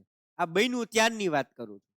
અને એમાં 3 રજિસ્ટર્ડ મેડિકલ પ્રેક્ટિશનર હોય છે, અધ્યક્ષ સિવિલ સર્જન અથવા સિનિયર પ્રોફેસર ઓફ મેડિસિન હોય છે. પણ 2009નો ઠરાવ એવો થયો છે, આ તો 2002માં બન્યું, 2009નો ઠરાવ એવો થયો હવે દરેક જિલ્લામાં તબીબી મંડળ છે. આ પ્રશ્ન પૂછે શું બને કે જે તે સમયે રજાના નિયમો બન્યા ત્યારે કેટલા હતા એવી ચોખવટ પાડેલી હોય. હાલમાં કેટલા છે? તો દરેક જિલ્લામાં 33-33માં છે. હાલ કેટલા સભ્યો છે? 9. અને એમાં કોરમ કેટલાની હોય? 3. તમે કહો કોરમ એટલે શું? તો એનું પ્રમાણપત્ર આપવું છે, એ પ્રમાણપત્રમાંથી કોઈ બીમાર છે તેનું પ્રમાણપત્ર આવવું છે, 9 સભ્યો જે છે ને આ તબીબી મંડળમાં, 9માંથી 3 હાજર હોવા જોઈએ. એક કરી નાખે તો ચાલે નહીં. એટલે તમને પ્રશ્ન પૂછે કે હાલમાં તબીબી મંડળમાં કયા જિલ્લામાં છે? તો 33 જિલ્લામાં છે. તબીબી મંડળમાં કેટલા સભ્યો હોય? તો 9 સભ્યો હોય. અને કોરમ કેટલા સભ્યોનું હોય? તો 3 સભ્યોનું કોરમ હોય. ક્લિયર? એટલે આ નિયમ નંબર 32 પણ યાદ રાખજો. 40, રજાનો પ્રારંભ અને સમાપ્તિ. પૂછવું હોય તો પૂછી શકાય છે. તમે દાખલા તરીકે આજે 5 વાગ્યા પછી તમે આવતીકાલે સીએલ મૂકો છો, બરોબર? આજે સોમવાર છે, તમે મંગળવારની સીએલ મૂકો છો, તો આજે તમારે સોમવારે સાંજે 5 વાગે સ્કૂલ છોડો છો, ત્યાંથી તમારી રજા ચાલુ થઈ જાય ક્યાં સુધી? તો બુધવારે તમે 10:30 શાળાએ પહોંચો ત્યાં સુધી. ક્લિયર આવી ગયું? ખરેખર તો આમ તો રાતના 12 વાગ્યાથી 12 વાગ્યા દિવસની વ્યાખ્યા એવી છે. દિવસની વ્યાખ્યા શું છે? તો રાતના મધ્યરાત્રિના 12 વાગ્યાથી બીજા મધ્યરાત્રિના 12 વાગ્યા સુધી. પણ જ્યારે રજાની વાત આવે ને તો મંગળવારે રજા મૂકો છો, સોમવારે સાંજના 5 વાગ્યાથી બુધવારના સવારના 10:30 વાગ્યા સુધી તમારી રજાનો સમય ગણાય. પ્રારંભ ક્યારે? તો કે 5:30. પ્રારંભ ક્યારે? 5 વાગે, સોરી, 5 વાગે સ્કૂલ પૂરી થઈ ને, અને સમાપ્તિ ક્યારે થઈ? 10:30. આ સોમવારે, બુધવારે, તમે મંગળવારની સીએલ મૂકો છો. ક્લિયર થઈ ગયું હશે. રજાના દિવસોનું જાહેર રજા સાથે સંયોજન. તો રવિવાર કે જાહેર રજાના પૂર્ણ દિવસ માટે ફરજ બજાવવાના બદલામાં વળતર રજા ઉપરોક્ત હેતુ માટે જાહેર રજા ગણાય. અને અડધી પ્રાસંગિક રજા ભોગવી બીજા દિવસે રજા ઉપર જાય ત્યારે તે અડધા દિવસની પ્રાસંગિક રજાને આગળ જોડી શકાશે. મેં હમણાં વાત કરી ને 41માં જે છે કે બીજી રજા સાથે જોડી શકો. રજા પૂરી થતા પહેલા ફરજ પર બોલાવા. હવે દાખલા તરીકે તમે દિલ્હી ગયા, તમે 5 દિવસ માટે દિલ્હી જાઓ છો, બરોબર? હવે તમને મંગળવારે ફોન આવે છે કે તમારે, મંગળવારે નહીં, ચાલો બુધવારે ફોન આવ્યો તમને કે તમારે ભાઈ અહીંયા તાત્કાલિક કામ છે, તમારે વહી આવવાનું છે અને ફરજિયાત છે. જો મરજિયાત કીધું આવું થાવ ને કાંઈ નહીં તો તમે આમે નથી આવવાના, પણ તમને કંઈક ફરજિયાત છે તો હવે તમે સવારે દિલ્હીથી નીકળો. હવે દિલ્હીથી તમે અહીંયા ગુજરાતમાં આવવું છે એટલે કાંઈ તમે 5 મિનિટમાં તો પહોંચી નથી જવાના, બરોબર? અને તમે સવારે ત્યાં તમને 9 વાગે 10 વાગે ફોન કર્યો, ધારો કે તમે પ્લેનમાં આવો છો, હાલો, તો પ્લેનમાં તમે અહીંયા પહોંચો છો તોય તમારે 3 વાગી જશે, તમે સ્કૂલે પહોંચો તો 4-5 વાગી જાય, એટલે તમે તે દિવસે તો હાજર જ નથી થવાના. હવે તમે હાજર ક્યારે થાઓ? બુધવારે ફોન આવ્યો, ગુરુવારે તમે હાજર થાઓ. પણ તમારી રજા છે ને, હાજર ગુરુવારે થયા પણ રજા તમારી સોમ અને મંગળ બેની જ ગણે. બુધવારે તમને ફોન આવ્યો ને બુધવારે તમે નીકળી ગયા તો એ દિવસનું તમને ટીએ આપવું પડે. તો ટીએ ડીએ નથી બોલતો, માત્ર ટીએ મળે, ડીએ નો મળે. ટ્રાવેલિંગ અલાઉન્સ મળે, આ પાત્ર છે. હવે તમે કે હું પ્લેનમાં આવ્યો તો પ્લેનનું નો મળે. તમે ક્લાસ 3માં હોય તો ક્લાસ 3 ને મળવા પાત્ર મુસાફરી ભથ્થું ટ્રાવેલિંગ હોય એ જ મળે, અને ક્લાસ 2 હોય તો ક્લાસ 2 ને ટ્રાવેલિંગ અલાઉન્સ મળવા પાત્ર હોય એ જ તમને મળે. તમે કે હું પ્લેનમાં આવ્યો તો એવું નહીં. તમને 3 ટાયર એસી તમને મળવા પાત્ર છે, તમે ક્લાસ 3 છો, તમને 42નો ગ્રેડ પે મળી ગયો છે તો તમને 3 ટાયર એસી મળવા પાત્ર ટ્રેનની ટિકિટ છે. તો તમે પ્લેનમાં આવ્યા ને તો ટ્રેનની ટિકિટ 3 ટાયરમાં થાય ને એ તમને મળવા પાત્ર થાય, એ ટીએ તમને મળે. મથકેથી પાછા ફરવા જે તારીખે જે નીકળે એ ગણવી. એટલે બુધવારે નીકળ્યા તો બુધવારની એ ટૂંકમાં એની નોકરી જ ગણાય, ભલે એ ટ્રેનમાં આવે કે પ્લેનમાં આવે.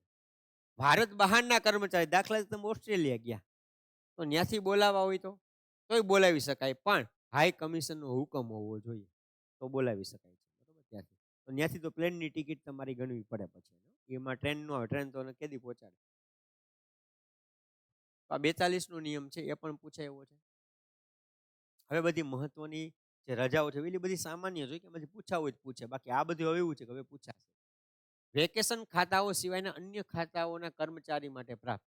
જો વેકેશન ખાતાઓ સિવાયના કીધા છે, શિક્ષકોને લાગુ ન પડે.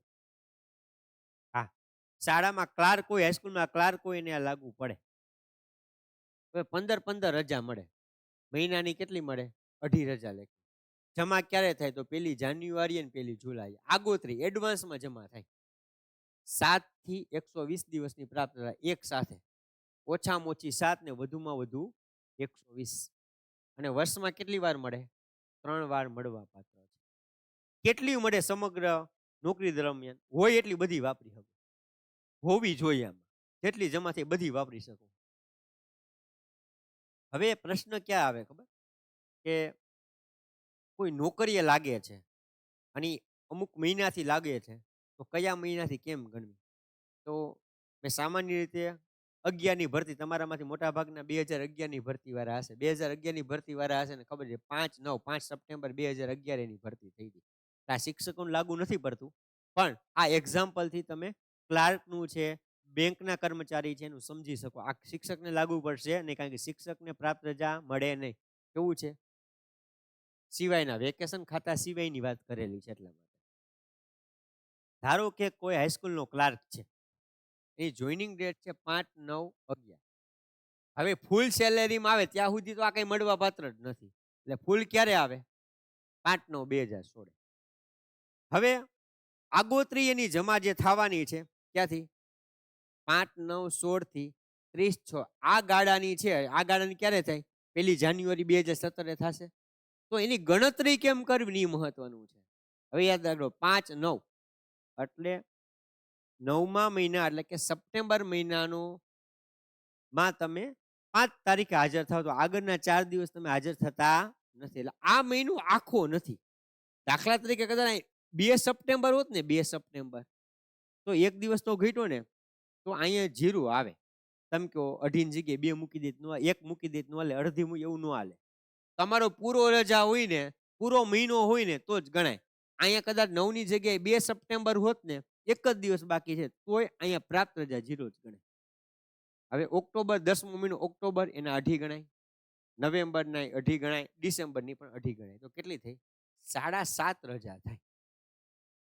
ક્યાં પછી તો હવે તમને ખબર આના પછી સત્ર દીઠ કેટલી મળતી જાય? તો 15 15 15 એવી રીતે મળતી જાય. એક બીજા એક્ઝામ્પલ તરીકે જોઈએ કે દાખલા તરીકે આપણે જોઈએ આવો પ્રશ્ન પૂછાય કે 5/9/2011 કોઈની ભરતી થઈ છે અને તો 1/1/2024 ને કુલ કેટલી પ્રાપ્ત રજા જમાવો થાય? દાખલા તરીકે આપણે જોઈએ તો પહેલી વસ્તુ તો 5/9/11 તો ફૂલે ક્યારે આવે? તો 5/9/2016. આ ઘણા ભૂલી જાય, આની ભૂલવા. તો હવે 5/9/16 થી 31/12/16 7.5 રજા થાય. એ તો આપણે અહીંયા જોઈ લીધું, એટલે એ હવે કઈ કરવાની જરૂર નથી. હવે 17 ની કેટલી? 30. 15 15 2 થઈ ને, 18 ની 30, આની 30 તો કેટલો છે? 17 1 2 3 4 5 6 7 ને 8 વર્ષ. તો 8 ગુણ્યા 30 અને પ્લસ આ 7.5 છે ને આખી 8 થઈ જાય. તો 8 એટલે 8 તેરી 24, તો 8 અને 240, તો ટોટલ 248 પ્રાપ્ત રજા એને 2024 સુધીમાં થઈ હોય. કોને? 5/9/2011 કોઈ ક્લાર્ક તરીકે લાગ્યું હોય, તમે શિક્ષક તરીકે લાગ્યા છો, પણ જો ક્લાર્ક તરીકે લાગ્યા હોત તો 1 જાન્યુઆરી 2024 તમારી કેટલી રજા થઈ હોત? આટલી થઈ હોત.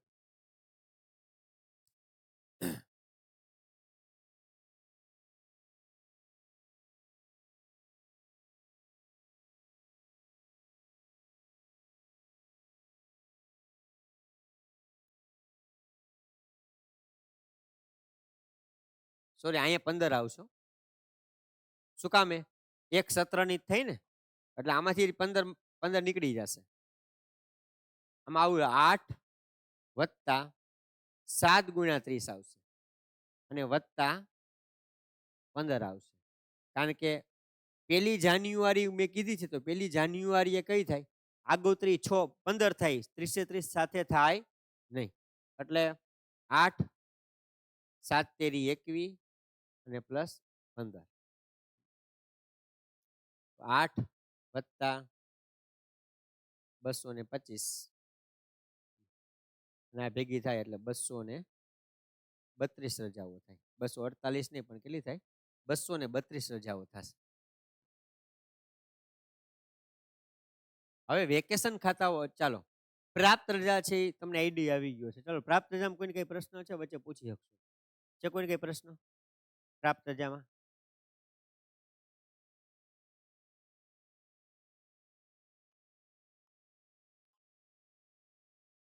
કહી દીધું ને અહીંયા એક સાથે કહી દીધું. 7 અને 120. ઓછામાં ઓછી 7 અને વધુમાં વધુ 120.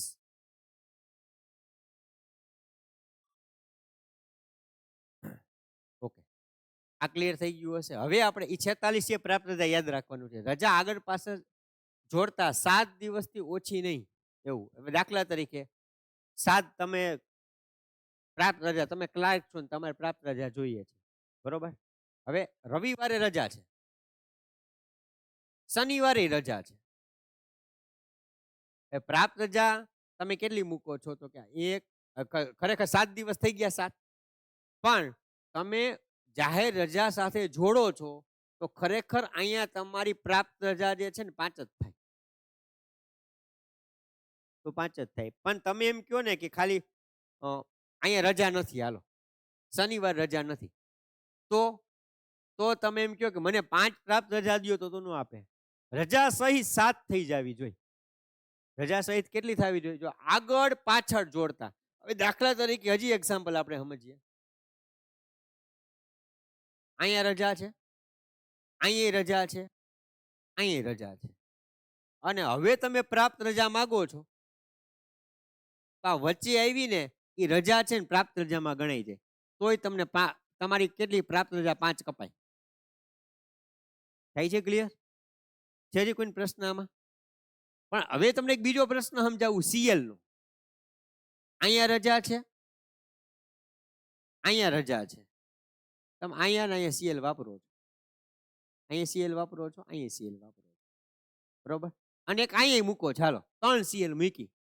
પણ આમાં તમારી જો અહીંયા એક વચ્ચે આવી, એક આગળ આવી, તો તમારી સીએલ તો 3 જ ગણાય હો. સીએલમાં એવું ના હોય, પ્રાપ્ત રજામાં હોય. અર્ધ પગારીમાં પણ એવું હોય કે વચ્ચે હોય તે તમારી રજા ગણાઈ જાય. બાકી બધેમાં વચ્ચે આવે ને ગણાય જ જશે, એક સીએલમાં ન ગણાય. ફરીથી એકવાર સમજાવું. શનિ, રવિ, સોમ. તમે શનિવારે સીએલ મૂકો છો, સોમવારે સીએલ મૂકો છો, અહીં રજા છે, તો તમારી સીએલ કેટલી ગણાય? 2 જ ગણાય, 3 ગણાય નહીં. તમે દાખલા તરીકે સોમવારે સીએલ મૂકો છો, મંગળવારે સીએલ મૂકો છો, બુધવારે સીએલ મૂકો છો, પણ અહીંયા મંગળવારે જાહેર રજા છે, તો ખરેખર તમારી સીએલ કેટલી ગણાય? 2 જ ગણાય, 3 ગણાય નહીં. ક્લિયર? સીએલમાં એવું વચ્ચે આવે તો ન હાલે, પણ બાકીની ગમે એ રજામાં વચ્ચે આવશે એટલે એ તમારી રજા ગણાઈ જશે. જાહેર રજા હોય તોય ભલે, રવિવાર હોય તોય ભલે.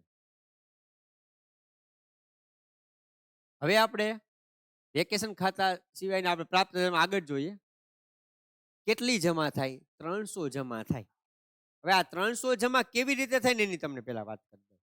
અર્ધ પગારી એવું આમાં 300 થી વધારે થાય જ નહીં. અર્ધ પગારી તમે 600 કરી હગો, 700 કરી હગો, 800 જમા કરી હગો, પણ પ્રાપ્ત રજામાં એવું ન હોય.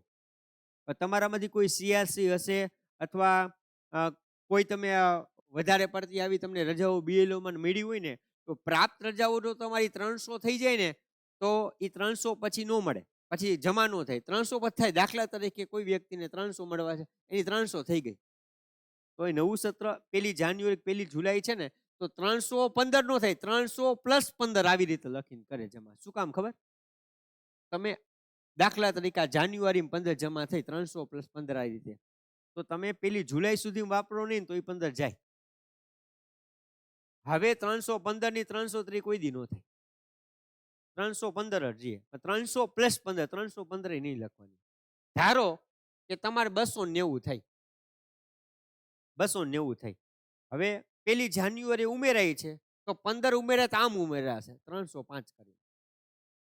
હવે 305 થઈ ગઈ છે. હવે જુલાઈ મહિનો, તો જુલાઈમાં કેમ થશે?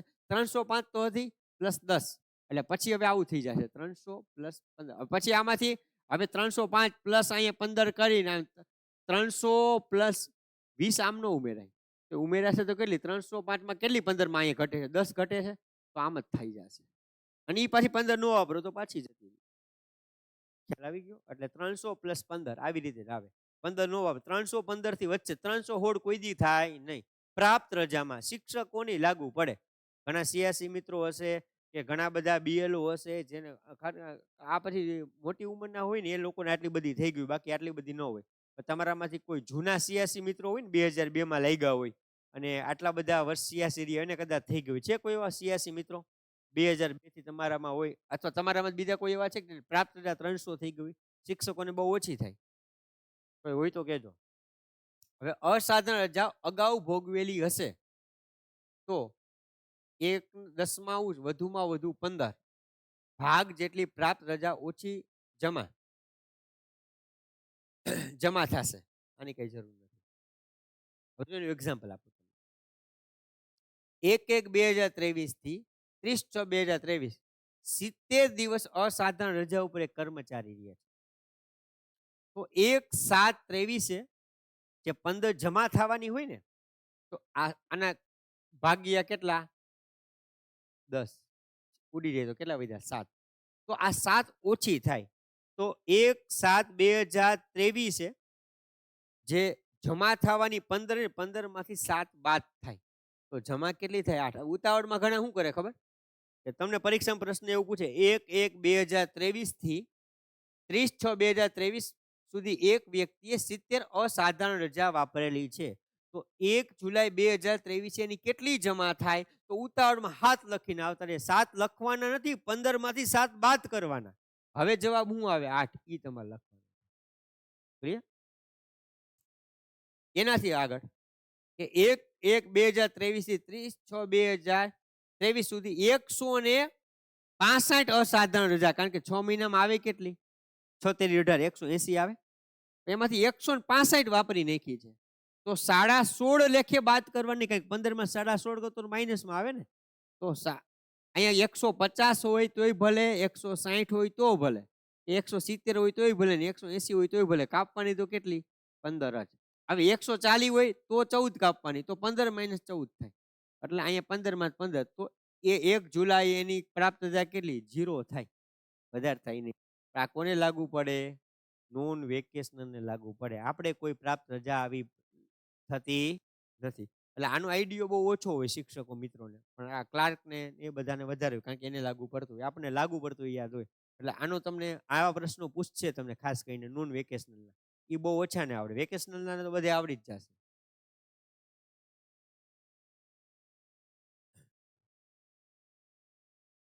હવે એ વેકેશનલ ખાતાઓ સિવાય અન્ય હવે આગળ આપણે બધું જોઈ લો ફરી એકવાર. 15 પ્રાપ્ત રજા મળે, મહિનાની અઢી કપાય, 1 જાન્યુઆરી 1 જુલાઈ આગોતરી જમા એડવાન્સમાં જમા થાય, ઓછામાં ઓછી 7 ને વધુમાં વધુ 120 થાય. એક સાથે આવી રીતે મળી શકે, એટલે ઓછામાં ઓછી 7 એક સાથે, અને વધુમાં વધુ 120. વર્ષમાં 3 વાર જ મળે. આગળ પાછા 7 દિવસ જોડી શકાય. આ વિવેક બુદ્ધિથી કર્મ સત્તાધિકારી છે, 3 આપી શકે, 2 આપી શકે. અને વિવેક બુદ્ધિને લાગે કે ભાઈ બેની જરૂર છે ને આવું મરણ ને થયું છે તો આપી શકે. પ્રાપ્ત રજા 300 કેવી રીતે જમા કરવી એની આપણે વાત કરી. અસાધારણ રજા અગાઉ ભોગવી હોય તો 1/10 લેખે બાદ કરવાની, અને એનું ઉદાહરણ પણ જોયું. ટૂંકમાં આપણે પ્રાપ્ત રજા નોન વેકેશનલનું આખું કેવી રીતે હોય એક જ ચાર્ટમાં બધું આગળ ભણાએ લઈ લીધું. હવે આપણે વાત કરીએ છીએ વેકેશનલ ખાતામાં. વેકેશન ખાતામાં ભોગવી પ્રાપ્ત રજા, એને વેકેશન ભોગવેલો એને કોઈ દી પ્રાપ્ત રજા મળે નહીં. એટલે આપણે વેકેશનલ શિક્ષકો એને નામ. વેકેશન અમુક દિવસો કામ કરેલો હોય તો 30 પ્રાપ્ત રજાના પ્રમાણમાં રજા મળવા પાત્ર છે. 15 દિવસ કરતા વેકેશન ન ભોગવ્યું હોય તો સંપૂર્ણ વેકેશન ફરજ હાજર ગણાશે. 15 દિવસથી વધારે, દાખલા 16 દિવસ કામ કર્યું હોય ને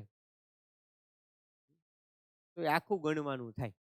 પણ કે અમે કેનું કીધું, હેડક્વાર્ટરની વાત કરી એની વાત છે. તમને ચૂંટણીમાં આવે કે તમને એવું કે 15 દિવસ તમારે હેડક્વાર્ટર છોડવાનું નથી, 15 દિવસ કીધું ને, ઓકે, તો તમને આખા વેકેશન પ્રાપ્ત રજા પ્રાપ્ત થાય. તમે કે 14 દિવસ, તો આ હેડક્વાર્ટર છોડવાનું કેવા છતાં તમને મળવા પાત્ર નથી. તમે હેડક્વાર્ટર નથી છોડવાનું તોય પ્રાપ્ત રજા ન મળે. ચૂંટણીમાં શું આવે, આખું વેકેશન હેડક્વાર્ટર નથી છોડવાનું, 15 દિવસથી વધારે જ હોય, કાં 21 દિવસનું હોય, કાં 35 દિવસનું હોય, એટલે પ્રાપ્ત રજા મળે. કાયમી નોકરી ન હોય તેને પ્રથમ વર્ષની નોકરી દરમિયાન આવી રજા મળવા પાત્ર નથી. જે કાયમી નોકરી ના હોય, એટલે કે આજમાઈશી હોય એની વાત છે. પ્રાપ્ત રજાનું સૂત્ર છે, પેલા 2/3 પ્રમાણ મળતી હતી, હવે સૂત્ર પ્રમાણ મળે. વેકેશન રજાઓ કરેલ કામગીરીના દિવસો વર્ષ દરમિયાન ખરેખર નોકરીનો ફરજ ગુણ્યા 30, અને કુલ વેકેશનના દિવસો ઉનાળુ અથવા દિવાળી જે હોય, અને 365 ગુણ્યા 1. દાખલા તરીકે તમે હવે વેકેશન કેટલા દિવસનું, તમે કહો 35 દિવસનું, તો 35 નીચે આવે કેટલા ભોગવા 10 દિવસ ઉપર. કામગીરીના દિવસો કેટલા ટોટલ, તો કે 220. વર્ષમાં કેટલા? 365. જો આમ યાદ રાખો તો જલ્દી યાદ આવી જાય. વેકેશનના ટોટલ દિવસો 35, એમાં વેપરા કેટલા એ ઉપર લખવાના.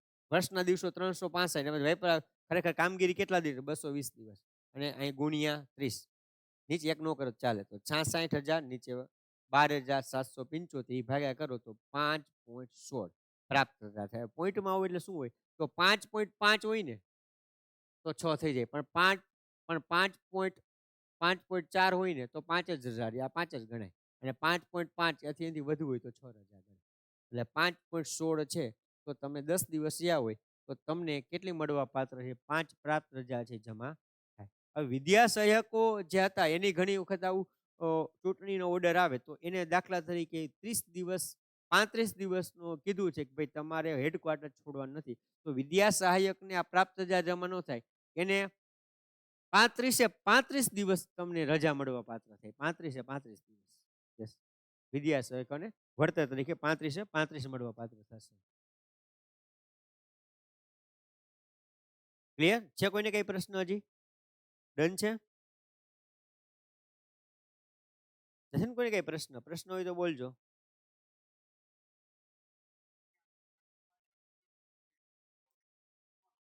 બે બાજુ વેકેશનમાં મૂકવાનું, જો કે એવું કોઈ નિયમ નથી, બધા એવું કે છે કે આગળ પાછળ બે બાજુ નહીં મૂકવાની, એટલે ખરેખર એક બાજુ જ મૂકવી હોય છે, બે બાજુ મુકાય નહીં. એટલે આની ક્યાંય ચોખવટ નથી. ખરેખર તો નો જ ગણાય. તમે બે બાજુ સીએલ મૂકો એટલે આખું વેકેશન નો ગણે. આખું એટલું કે સીએલ નથી હોતી. તમને કેવી રીતે ગણે? એટલે એવું કઈ હોતું નથી. બે બાજુ તમે સીએલ મૂકી શકો. ક્યાંય નિયમ એવું કીધો જ નથી. હા, પણ તમે બે બાજુ આ બાજુ તમે બે પ્રાપ્ત અર્ધ પગારી મૂકો ને આ બાજુ અર્ધ પગારી મૂકો તો આખું વેકેશન અર્ધ પગારીમાં જ ગણાય. સમજાય છે? પણ આવું કરાય નહીં. આવો પ્રશ્ન નહીં પૂછાય, કાંઈ કન્ફ્યુઝન વાળો આનું ક્યાંય ચોખવટ નથી. પણ મારા ખ્યાલ પ્રમાણે વેકેશનની આગળ સીએલ, વેકેશન પડે ત્યારે છેલ્લા દિવસે અને વેકેશન ખુલે પહેલા દિવસે સીએલ મૂકો એ ખરેખર ગણવા પાત્ર ન થાય. આ તો બધા એવું કહે છે કે ક્યાંય નિયમ તમારો જોયું તો કહેતો નથી કે હા, પણ એના સિવાયની રજા જો આગળ પાછળ મૂકો તો આખું વેકેશન રજામાં આવી જાય. ઈ ફાઇનલ હો પાછું. હવે એલટીસી નિયમ નંબર 47 આપણે વાત કરી 46 અને 50 કે આ શું કામ લીધું? કારણ કે બે હારે પ્રાપ્ત અને આ વેકેશનલ પ્રાપ્ત માટેની વાત હતી. 47 એલટીસી ફૂલ ફોર્મ પૂછે લીવ ટ્રાવેલ કન્સેશન. 10 દિવસનું રોકડમાં રૂપાંતર સમગ્ર નોકરી દરમિયાન કેટલી વાર? 6 વાર, એટલે કે 60 દિવસ થઈ શકે. તમે એક હારે 10 જ લેવું પડે, 9 કે 11 એમ ચાલે નહીં, 5 ને 2 હાલે નહીં. તમને એલટીસી 4 વર્ષનો એક બ્લોક હોય, 4 વર્ષે એકવાર તમે એલટીસીમાં જઈ શકો. એલટીસીમાં દર 4 વર્ષે એકવાર જઈ શકો. જેટલી વાર નોકરી તમે કરો, જેટલા વર્ષ કરો એટલી વાર. એલટીસીની કોઈ લિમિટ નથી. 4 વર્ષે એકવાર જઈ શકો. દર વર્ષે ના જઈ શકો બ્લોક દીઠ. પણ તમે રોકડનું રૂપાંતર 6 વાર જ લઈ શકો. પેલા શું હતું કે જેટલા આ લઈએ ને એટલી જે પ્રાપ્ત રજા હોય ને એમાંથી બાદ થતું. ભોગવેલ પ્રાપ્ત રજા અથવા રૂપાંતર રજા બાદ 30 પ્રાપ્ત રજા બેલેન્સ હોવી જોઈએ. આ ખાસ યાદ રાખજો. પેલા બાદ થતી, હમણાં જે આગળ વાત કરું. હવે ભોગવેલ પ્રાપ્ત રજા, હવે તમારે આ રોકડમાં રૂપાંતર કરવું હોય ને તો 40 પ્રાપ્ત રજા હોવી જોઈએ. અર્ધ પગારી તમે કહો 80 નો હાલે. તમે અર્ધ પગારી 80 હોય તો નો હાલે, ના હાલે. પ્રાપ્ત કેટલી હોવી જોઈએ? 40 હોવી ફરજિયાત છે. તો જ તમને રોકડમાં રૂપાંતર મળે. તમે કહો શિક્ષક નથી તો તમને રોકડમાં રૂપાંતર ન મળે. હવે વાક્ય વાંચો. ભોગવેલ પ્રાપ્ત કે રૂપાંતરિત રજા બાદ કરતા 30 પ્રાપ્ત રજા બેલેન્સ હોવું જોઈએ. અહીં તમને 10 લ્યો તો અહીં 30 વધી જોઈએ. 30 વધે ક્યારે? જો તમારે 40 પ્રાપ્ત રજા હોય ને તો 30 બેલેન્સ વધે 10 કાઢતા. સમજાય છે? એટલે 40 પ્રાપ્ત રજા હોય ને તો જ તમને રોકડમાં રૂપાંતર મળવા પાત્ર છે. બાકીના પતિ પત્ની બંને નોકરી કરતા હોય તો બંને મળવા પાત્ર. નિવૃત્તિ સમયે રોકડમાં રૂપાંતરિત કરેલ રજા પ્રાપ્ત રજામાંથી બાદ થશે. પણ 2012 નો ઠરાવ એવો છે કે એ સુધારાથી કે 5/1/2010 થી બાદ કરેલ રજાનું રોકડ રૂપાંતર બાદ કરવામાં આવશે નહીં. હવે આ જે છેલ્લે રજા હોય ને એમાંથી આ કટ કરી લેતા, એ હવે કરવામાં આવશે નહીં. આ લાભ રાજ્ય સરકારના અખિલ ભારતીય સેવા અધિકારીઓને પણ મળવાપાત્ર છે. એલટીસી માટે 1 વર્ષની નોકરી કરેલી ફરજિયાત હોવી જોઈએ. એલટીસી તમારે એલટીસી માટે છે, રોકડ રૂપાંતર નથી કરતો. તમે વિદ્યા સહાયક તરીકે 1 વર્ષ નોકરી કરી લ્યો તો તમે જઈ શકો. એલટીસી નો લાભ મળે. રોકડ આનો જે કીધું આપણે કે રોકડમાં રૂપાંતર એનો લાભ મળે નહીં. એના માટે તમે ફૂલમાં આવો ને ફૂલમાં આવ્યા પછી તમે 40 પ્રાપ્ત રજા હોય તો જ તમને મળવા પાત્ર છે. બાકીના અર્ધ પગારી 57 નંબર. આ 47 પર ડાયરેક્ટ 10 અર્ધ પગારી રજા મહિને કેટલી? 5/3 અથવા 1.66. આમાં પણ પેલાની જેમ 1 જાન્યુઆરી અને 1 જુલાઈ આગોતરી જમા થાય. આ બધાને મળે. શિક્ષકો નહીં મળે, એટલે કે વેકેશનલ કર્મચારી નહીં મળે, નોન વેકેશનલ કર્મચારી નહીં મળે. જોઈનિંગ ડેટ દાખલા તરીકે 5/9/2011 છે. ફૂલમાં તમે 5/9/2016 એવા તો આગોતરી જમા થાય તો સેમ વસ્તુ વાત કરીએ એમ સપ્ટેમ્બરમાં કેટલી? 9 સપ્ટેમ્બરમાં 5 તારીખે હાજર થયા છે એટલે કેટલી? 0. અહીંયા 1.66 1.66 1.66 તો કેટલી થઈ? 4.98. અને આવી રીતે પણ કરી શકો કે કેટલા? 3 મહિનાની 3 ગુણ્યા 5/3 તો 3 ગયા તો જવાબ 5 આવ્યો તો 5 રજા થાય. અહીંયા 4.98 ની 5 થાય. તો તમે એમ કહો સાહેબ અહીંયા પોઈન્ટમાં જવાબ કેમ આવ્યો? અહીંયા 5 માં આવ્યો તો અહીંયા ફિક્સ 5 આવવું જોઈએ ને. પણ ખરેખર તમે 5.5 ભાગ્યા 3 કરો ને તો 1.6666 અને 7 આ રીતે આવે. હવે આને ગુણ્યા 3 કરો અથવા આવું 3 વાર લખો ને તો જવાબ પાછો 5 જ આવી જાય. આને ગુણ્યા 3 કરો ને તો 5 જ આવે. અહીં મેં 2 પોઈન્ટ સુધી જ લીધેલા છે. એટલા બધા પોઈન્ટ આવે. સમજાય છે? એટલે પણ એવું કે આપણે પોઈન્ટની તો જરૂર નથી. 4.98 એટલે 4.5 થી 4.5 અથવા એનાથી વધુ એટલે 5 રજા ગણે. એનો એક દાખલો છે, એ આપણે જોઈએ એટલે આઈડિયા આવી જાય. જો 5 9 થી તો અહીંયા અહીંયા 4.98 એટલે 5,000 થશે. 17 ની 20 આની 20 20 20 20 20 20 પણ 2024 માં કેટલી થશે? 10 થશે. શું કામે? 1 જાન્યુઆરીએ કીધી છે ને, એટલે 10 જ થાય, બાકી તો 1 જુલાઈએ થશે. એટલે અહીંયા અહીં કેટલી આવશે? તો કે 5 વત્તા 7 7 ગુણ્યા 20 ને પ્લસ 10 એટલે 5 વત્તા 140 વત્તા 10 5 વત્તા 150 એટલે કે 155. એટલે અહીંયા 50 અને અહીંયા કેટલા થઈ જશે? 155. એટલે 155 અર્ધ પગારી તમે તમારામાંથી 5 નો 11 લઈ ગયા હશો તો 1 જાન્યુઆરી 2024 તમારી આગળ 155 રજા જમા છે કોઈ તમારામાંથી 2011 વાળું લાગેલું હાજર હોય તો અત્યારે થઈ છે આટલી ભાઈ તમારી બિપિનભાઈ? કે નથી જોઈ સર્વિસ બુકમાં? જોઈ લેલો 155 જોઈ. તમે વાપરી ન હોય તો વચ્ચે વાપરી લીધી હોય તો નહીં. તમે એક પણ અર્ધ પગારી વાપરી નહીં હોય તો અત્યારે તમારી 155 થઈ હોય 2011 1 જાન્યુઆરી 2024 ની સ્થિતિ તમને કહું. ક્લિયર? હા બોલો બોલો.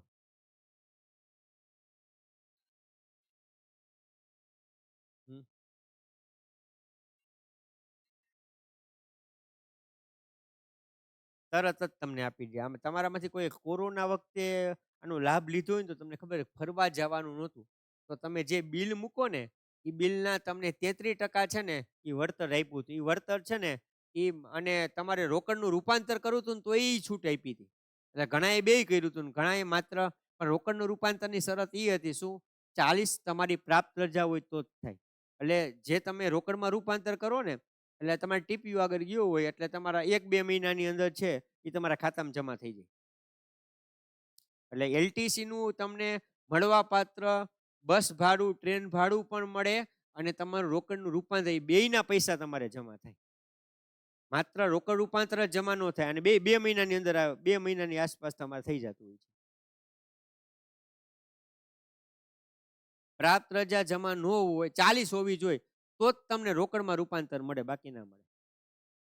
બાકી તમે એલટીસીમાં જઈ શકો. એલટીસીમાં જે કંઈ ભાડું થાય ને ટ્રેનનું અથવા તો બસનું, પ્લેનનું નહીં હો, પ્લેનનું અને ક્રુઝનું ક્યાં થાય છે તો તમે પોંડિચેરી જાઓ ને અંદોબાર નિકોબાર જાઓ તો ટાપુ જાઓ તો ત્યાં તમારે પ્લેનનું અને ક્રુઝનું તમારે જે છે એ ન્યાય ટિકિટ છે એ તમને મળવા પાત્ર છે. બાકી બધી જગ્યાએ ટ્રેન અને બસ જ. અને એમાં 4200 ગ્રેડ પે હોય થઈ ગયો હોય તો તમને 2 ટાયર મળે, બાકી 3 ટાયર એસીમાં જ તમારે જવાનું રહે. અને વિદ્યા સહાયકને તો એ નથી મળતું, એ નોન એસીમાં જ જવાનું રહે. ક્લિયર થઈ ગયું બિપિનભાઈ? સમજાય છે ને બધાને? ઉપરથી નથી જતું ને?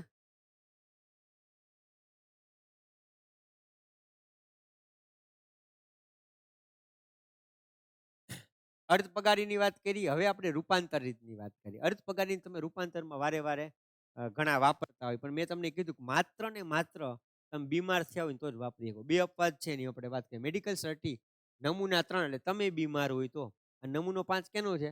તમારા કુટુંબમાં કોઈ બીમાર હોય તો તમને આ મળવા પાત્ર છે. આગળ પાછળ જોડતા કેટલી?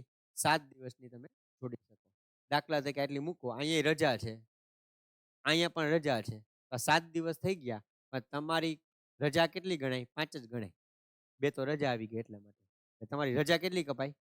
5 કપાય રૂપાંતર. એટલે અર્ધ પગારી તમારી 10 કપાય એને આ 5 કપાય. હવે તમે અર્ધ પગારી ઉપર જાવ ને તો તમારે અડધો પગાર મળે, અડધો કપાય. એમાં તમારે કોઈ સર્ટિફિકેટની જરૂર નહીં. આમાં તમે જઈ શકો અર્ધ પગારીમાં. પણ રૂપાંતરિતમાં તમારે મેં તમને કીધું રૂપાંતરિતમાં શું છે તો તમે બીમાર હોય તો જ મળે અને 7 લેવી પડે. રૂપાંતરિત રજા મંજૂર કરવામાં આવે ત્યારે અર્ધ પગારીની બમણી ઉઘરે. અહીંયા 5 તમે લ્યો છો તો તમારી 10 કપાઈ જાય પહેલામાં. પ્રસૂતિ રજા આવી 2 અપવાદરૂપ છે. પ્રસૂતિ રજા સાથે 60 રજા મેડિકલ સર્ટી વગર જોડી શકાય. અને અભ્યાસ માટે ગયા હોય તો 90. આ છગડાને ઊંધો કરો એટલે નવડો. બેનને 60 દિવસ અને ભાઈ ભણવા ગયા છે એટલે એને 90 દિવસની મળવાપાત્ર છે. સર્ટી વગર હો, મેડિકલ સર્ટી વગર. બાકી એકેય જગ્યાએ તમને રૂપાંતરિત રજા મેડિકલ સર્ટી વગર મળે જ નહીં. ઘણાએ કે અમારા અધિકારી છે ને આપતા નહીં ને હું વાંધો નહીં. પણ નિયમ જ છે, નો આપે ભાઈ. આની માટે સુવિધા છે. શું છે તમે સમજી લ્યો. કે કોઈ તમારા ઘરમાં બીમાર છે અથવા તમે બીમાર છો, તમારે ફરજિયાત તમારે અર્ધ પગારી મૂકવી પડે છે. એક તો તમારા દવાખાનાનો ખર્ચ છે અને પાછો પગારી તમને અડધો મળે છે. આવું ન થાય ને, એટલે બીમારીનો ખર્ચો તો થાય જ છે અને એમાં પણ પગાર અડધો મળે એટલે તમને તકલીફ થાય. એટલે સરકારે એના માટે આ કરેલું છે કે કાંઈ વાંધો નહીં, પૂરો પગાર આપો પણ ઓલી અર્ધ પગારી છે ને એ ડબલ કાપજો. એટલે આ એક સુવિધા માટે 58 છે ને 57નું 58 છે ને સુવિધા માટે તમને આપેલું છે કે બીમાર હોય ને પગારી અડધું આવે, દવાખાનાના ખર્ચા બે ક્યાંથી પોસાય. એટલે કે પગાર આખો આપો, ઓલી અર્ધ પગારી છે ડબલ કાપી નાખવાની. રૂપાંતર રજા બાદ હાજર થયા વિના નિવૃત્ત થવાની પરવાનગી આપવામાં આવે તો અર્ધ પગારી રજા ગણવી અને પગાર વસૂલ કરવો. હવે દાખલા રૂપાંતરિત રજા તમે લીધી હોય અને રૂપાંતરિત રજા તમે લ્યો છો અને પછી ડાયરેક્ટ નિવૃત્ત લઈ લ્યો તમે, તો તો એને અર્ધ પગારી ગણીને જે બાકીનો પગાર આવ્યો ને એ વસૂલ કરવાનો. પણ હા, કોઈ નાદુરસ્તી હોય એટલે કે તમે બીમાર છો અથવા તો મૃત્યુ થયું છે તો પાછી લેવાની.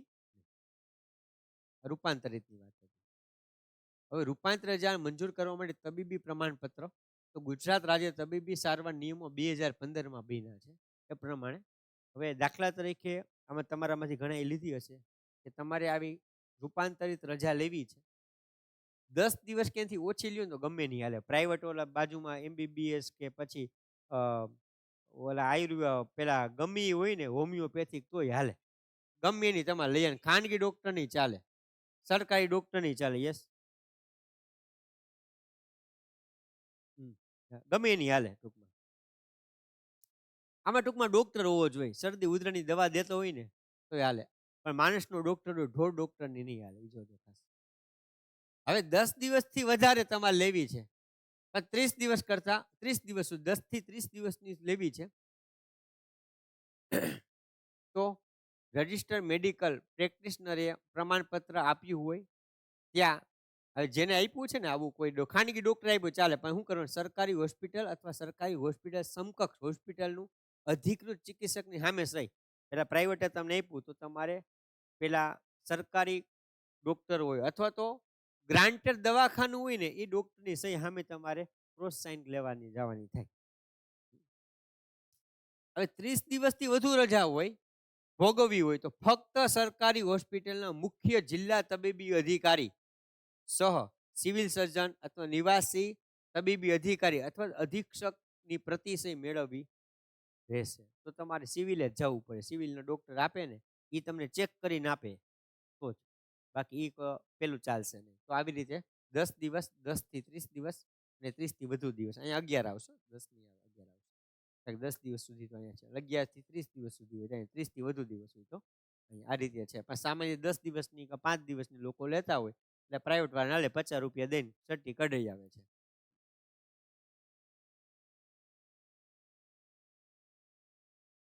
હવે બિનજમા, જ્યારે એક કોઈ પ્રકારની રજા જ નથી, આ ટૂંકમાં બાકી જેવું, ઓલું બધી ડેબિટ હતું, આ ક્રેડિટ કાર્ડ છે, કાંઈ નથી. સમગ્ર નોકરી દરમિયાન 360 મળે, એક સાથે 90 મળે. યાદ રાખજો, મેડિકલ સર્ટી વગર સમગ્ર નોકરી દરમિયાન 80. તો આ 360 મળે એમાં મેડિકલ સર્ટી વગરની બધું આવી ગયું. મેડિકલ સર્ટી વગર માત્ર આની અડધી મળે. કેટલી મળે? 18. 18 દુ 360. ભવિષ્યમાં જમા થનાર અર્ધ પગારી રજા સામે ઉઘરાવવાની. હવે આ શું થાય? અર્ધ પગારી જમા થાય ને એમાંથી કાઢી લેવાની. 5 વર્ષની નોકરી બાદ રજા મળવા પાત્ર. 5 વર્ષની નોકરી મળે ને પછી, કારણ કે આ વૈયા જાય તો ભાઈ આગલી હોય એમાંથી લેવા થાય. જો આ તો મળે જ ત્યારે, આગલી બધી વાપરી નાખ્યું તો જ મળે. રજા પૂરી થઈ હાજર થવામાં વ્યાજબી કારણો, હાજર થવાના વ્યાજબી કારણો દર્શાવવાનું. ભાઈ શું કામ અત્યાર સુધી ગેરહાજર હતા, આ યાદ રાખજો. છે કોઈ પ્રશ્ન? બોલો બોલો.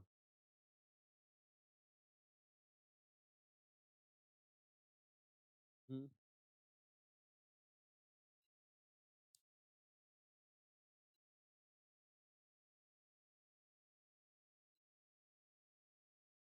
એટલે આમાં કયો છો તમે? એનો નમૂનો આપ્યો તો ફરી કઈ વાંધો નહીં, સમજી લે પાછું. કાર્યું આમાં આ કરાવ્યું ને તો તમે હાજર નહીં હોય. આ કરાવ્યું, આ કરાવ્યું તો ખરા તમને. અર્ધ પગારી રજા છે ઉદાહરણ, ત્યારે તમે હૈસો નહીં. કરાવ્યું અહીંયા આપણે 10 ગણવાની છે એટલે 200 ને કોકને કીધું હતું કે તમારે 155 થાય અર્ધ પગારી. એવું યાદ કે ભૂલી ગયા હતા કે નહોતા ત્યારે? આ નો કીધું 5/9/2011 કોઈ કીધું હતું કે હું લાગ્યો છું, તમે જોઈ લેજો. તો અત્યારે તમે 155 અર્ધ પગારી રજા આવી છે. ખ્યાલ આવી ગયો? એને આગળ આપણે પેલા ખાલી આપણે આટલા મહિનાનું જોયું, અર્ધ પગારી કેમ ગણ્યું, 1.66 લેખે. એના બીજા સૂત્રવાળી જોયું હતું, ત્યારે તમે નહીં હોય કદાચ. ક્લિયર? હવે બિન જમા છે ને એ હંમેશામાં અડધો પગાર જ મળ્યો, યાદ રાખજો. અડધો પગાર જ મળે. શું કામે? અર્ધ પગારી સામે પછી લેવાની છે.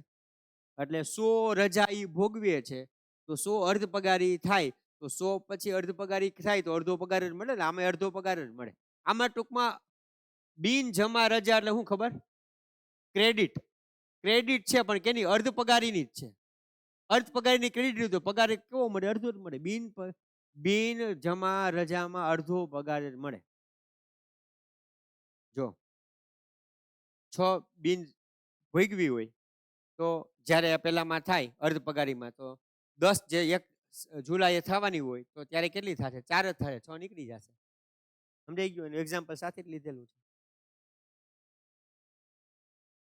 હવે અસાધારણ રજા, જ્યારે એકેય પ્રકારની રજા ન હોય ને ત્યારે અસાધારણ રજા લે. અસાધારણ જેને તમે કપાત પગારી કહો છો. કપાત પગાર એવું કઈ નામ નથી, LWP એવું કઈ નામ નથી, અને અસાધારણ રજા કહેવાય. સમગ્ર નોકરી દરમિયાન 36 મહિના મળે, 1080 દિવસ. નાણાં વિભાગ તારીખ 7 ફેબ્રુઆરી 2007 નું નોટિફિકેશન પ્રમાણે આમાં ફેરફાર થયો છે કે પૂરી કરેલ સળંગ નોકરીના વર્ષોના આધારે વધુમાં વધુ મળવાપાત્ર અસાધારણ રજા 10 વર્ષની નોકરી હોય ને ત્યારે 12 મહિનાની મળે, 20 વર્ષની નોકરી એ 24 માસની મળે, 30 વર્ષની નોકરી થાય ને તો 36 માસની મળે.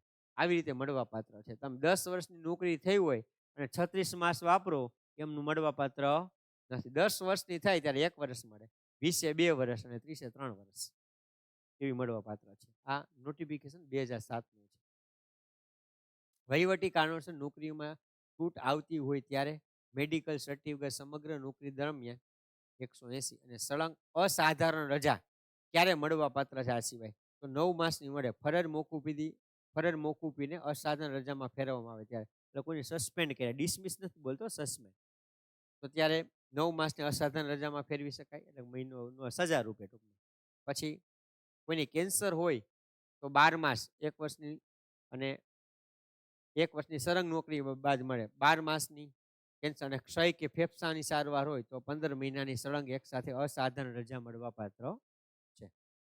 2 અસાધારણ રજા વચ્ચે આવતું વેકેશન સળંગ સાધારણ રજામાં ગણાઈ જશે. મેં કીધું જો અહીંયા ગણાય. તમે 6 મહિના સુધી અસાધારણ રજા ઉપર છે, વચ્ચે વેકેશન આવે તો વેકેશન જે છે અસાધારણ રજામાં જ ગણાય, એનો પગાર ન મળે. રજા વિનાની ગેરહાજરી ભવિષ્યને અસર કરે તે રીતે અસાધારણ રજા ગણાશે. રજા વિનાની ગેરહાજરી હોય તો ભવિષ્યને અસર કરે ને એ રીતે ગણાય. તમારી અસાધારણ રજા આમ તો લેવાય જ નહીં, કારણ કે આ તમને રજા વગર કે લ્યો ને તમારે ભવિષ્યને અસર કરે ને કરે. તમારા ઇન્ક્રીમાં તકલીફ પડે, કારણ કે એટલું ઇન્ક્રી પાછળ વ્યૂ છે તમારી. પછી તમે દાખલા 2011માં લાગ્યા છો, 5/9/2011 લાગ્યા છો, બરોબર, અને 5/9/2016 તમે ફૂલમાં આવો. દાખલા તરીકે તમે 1 મહિનાની અસાધારણ 1 મહિનાનું 1 દિવસની તમે કરો ને તો ફૂલમાં તમે એટલા પાછળ જાઓ. બીજું તમે 1 દિવસ તમે કપાત મૂકી છે તો દાખલા તરીકે તમે 6/9/2016 ફૂલમાં આવ્યા. હવે થાય શું ખબર? તમારી હારે 2011માં જેટલા શિક્ષકો લાગ્યા હશે ને બધા સિનિયર, તમે 1 દિવસ એનાથી જુનિયર થઈ જાય, કારણ કે ફૂલ આવ્યા. એટલે સિનિયોરિટીમાં જ્યારે એક હારે ભરતી થાય ને, એક હારે ભરતીમાં તમે કપાત પગારી 1 દિવસની કરો એટલે બધાયમાં સિનિયોરિટીમાં હાવ છેલ્લે વયા જાવ. દાખલા તરીકે 2000ની ભરતી થઈ અને 1 દિવસની કપાત કરી એટલે તમારી સિનિયોરિટીમાં 2000મો નંબર હોય. સિવાય કે તમારા આગલા 1999 આવી કપાત પગારી નો મૂકી હોય તો. બાકી એ તમારી જેમ પાછળ આવતા રહે. એટલે કપાત પગારી તો કોઈ દી મુકાય નહીં. રજા વિનાની ગેરહાજરી સમયગાળા. યસ, બોલો.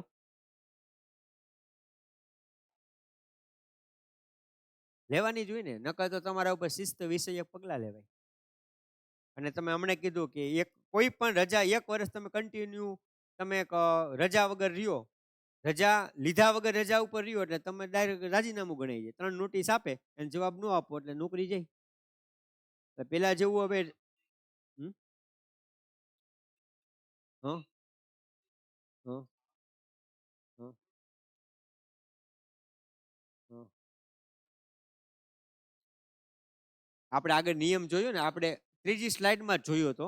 અને ત્યારે કયા તમે હાજર કદાચ નહીં હોય, ત્યારે એ ઉદાહરણ આપ્યું હતું કે કોઈ બેનના લગ્ન થઈ જાય છે અને લગ્ન થયા બાદ એ 3 મહિના રજા રાખે છે, વળી પાછા 2-3 દી આવી જાય પછી પાછા રાખે છે રજા. તો આવું અધિકારીએ ચલાવી લેવું ન જોઈએ. એને એ નિયમ પ્રમાણે રજા મંજૂર થાય નહીં. રજા મંજૂર નથી થતી ને તોય વયા જાય તો વરસ દિવસ સુધી જઈ શકે. વરસ દિવસ પછી એનું રાજીનામું આપોઆપ ગણાઈ જાય. 3 નોટિસ આપવાની, બાકી પછી રાજીનામું આપી દે. રાજીનામું ગણાય જ જાય. બેન નો આપે તો ગણાય જાય. પછી આમાં કેવું છે, અધિકારીઓ સંબંધ હોય અને પછી એમને રજા મંજૂર કરતા હોય, બાકી અધિકારી હલવાઈ જાય. અધિકારી પણ આપી શકે નહીં.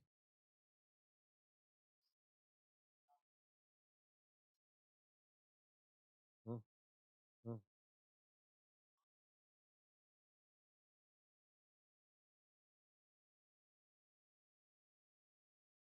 એ હમણાં પ્રસ્તુતિ રજા આપણે લઈને પછી પ્રશ્ન પૂછજો, કારણ કે જે તમને પ્રશ્ન છે ને એમાં આવી જશે.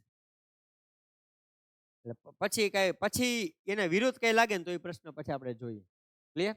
રજા વિનાની ગેરહાજરી સમયગાળાનું રજા મંજૂર કરનાર સક્ષમ અધિકારી પાશ્ચાત્યવાદી અસરથી અસાધારણ રજામાં પરિવર્તિત કરી શકે. પણ એ કઈ ખાસ એટલું બધું નથી.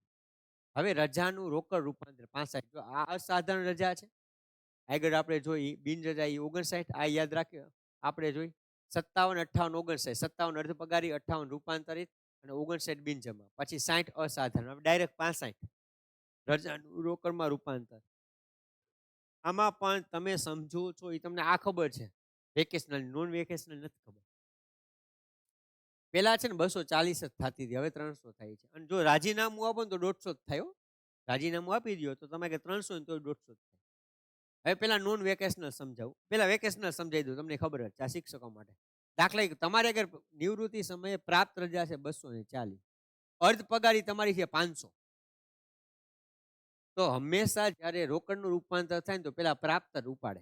પ્રાપ્ત કેટલી છે? 240. 240 લઈ લીધી. હવે તમારે ઘટે છે કેટલી? તો કે 60 રજા ઘટે ને. પણ અહીંયા તો અર્ધ પગારી છે, તો અર્ધ પગારી આમાંથી કેટલી લઈએ? 120 લઈએ. અહીં 120 મૂકે. પણ 120 ની આખી કરે એટલે કેટલી થાય? 60. એટલે ખરેખર રજાઓ કેટલી થાય? 360. પણ 360 માંથી 120 તો અડધી હતી ને, એટલે એને પૂરી કરવા માટે 60 ની જગ્યાની ડબલ લીધી અને પછી તમને 300 માં રોકડનું રૂપાંતર મળે છે. આ ક્લિયર? હવે વાત કરું નોન વેકેશન. એમાં એવું નથી. હવે એની આગળ પ્રાપ્ત રજા 240 છે, અર્ધ પગારી 500 છે, તો એની પેલા પ્રાપ્ત લઈ લેવાની બેઠે બેઠે 240.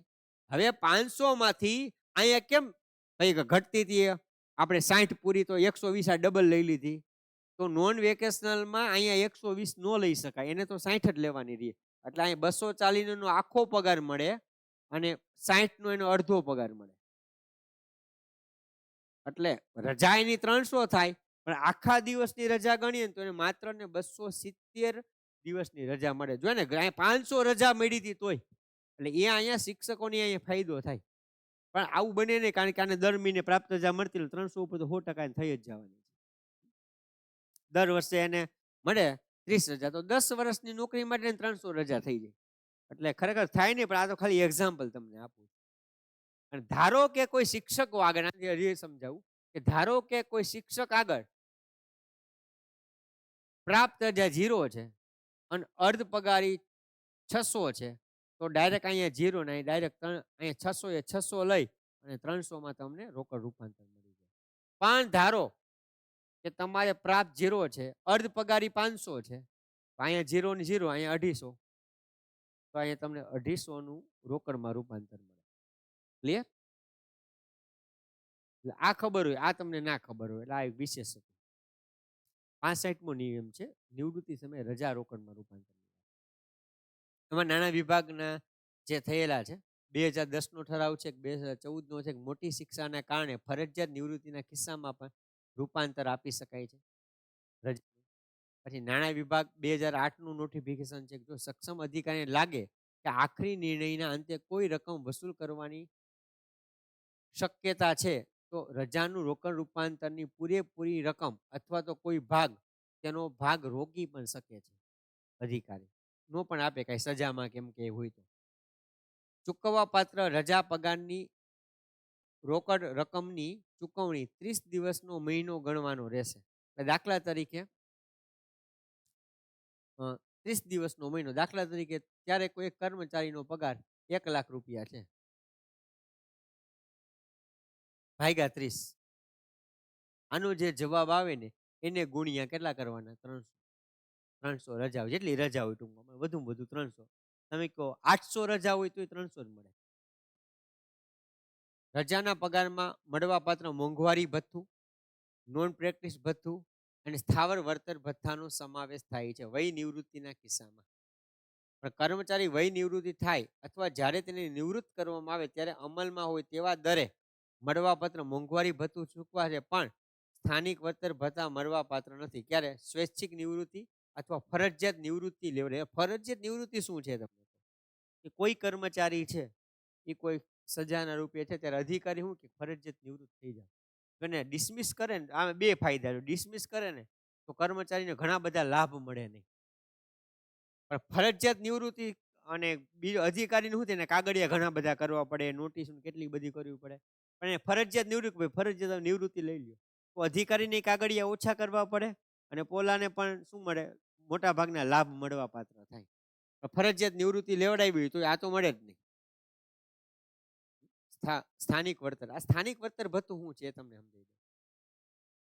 તો આ છે ને, જે તમારામાંથી ગામડામાં નોકરી કરતા ને એનો, જે સિટીમાં કરતા હશે ને નોકરી, તમારામાં તો કોઈ સિટીમાં નોકરી કરે છે, શહેરમાં કોર્પોરેશનમાં, તો એ લોકોને ખબર હશે કે તમને રિક્ષા ભાડુંના પણ પૈસા મળે. કારણ કે 1.5 કિલોમીટરથી દૂર હોય ને તો તમને રિક્ષા ભાડું મળવા પાત્ર છે. એટલે તમને મહિનાના 1000 રૂપિયા જેવું એક એક્સ્ટ્રા તમને મળતું હોય. 1000 કે 1080 જેવું કંઈક સમથિંગ છે, એટલે તમને એક્સ્ટ્રા રૂપિયા મળતા હોય. શેના? તો એ છે ને સ્થાનિક વળતર ભથ્થું, કે તમારે ત્યાં જવું. ગામડામાં તો 1 કિલોમીટરની અંદર શાળા હોય એટલે મળવા પાત્ર નથી. છે તમારામાંથી કોઈ આવો મળતા? 1000ની આજુબાજુ તમને મળતા હોય પગારમાં. તમે પગાર બિલમાં પેલા જોવો ને તો આઈડિયા આવે.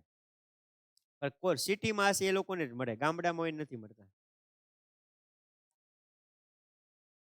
શું કહો? 1800 રૂપિયા આવે છે ને અત્યારે.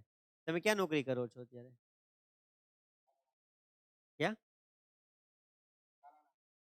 અચ્છા, તાલાળામાં.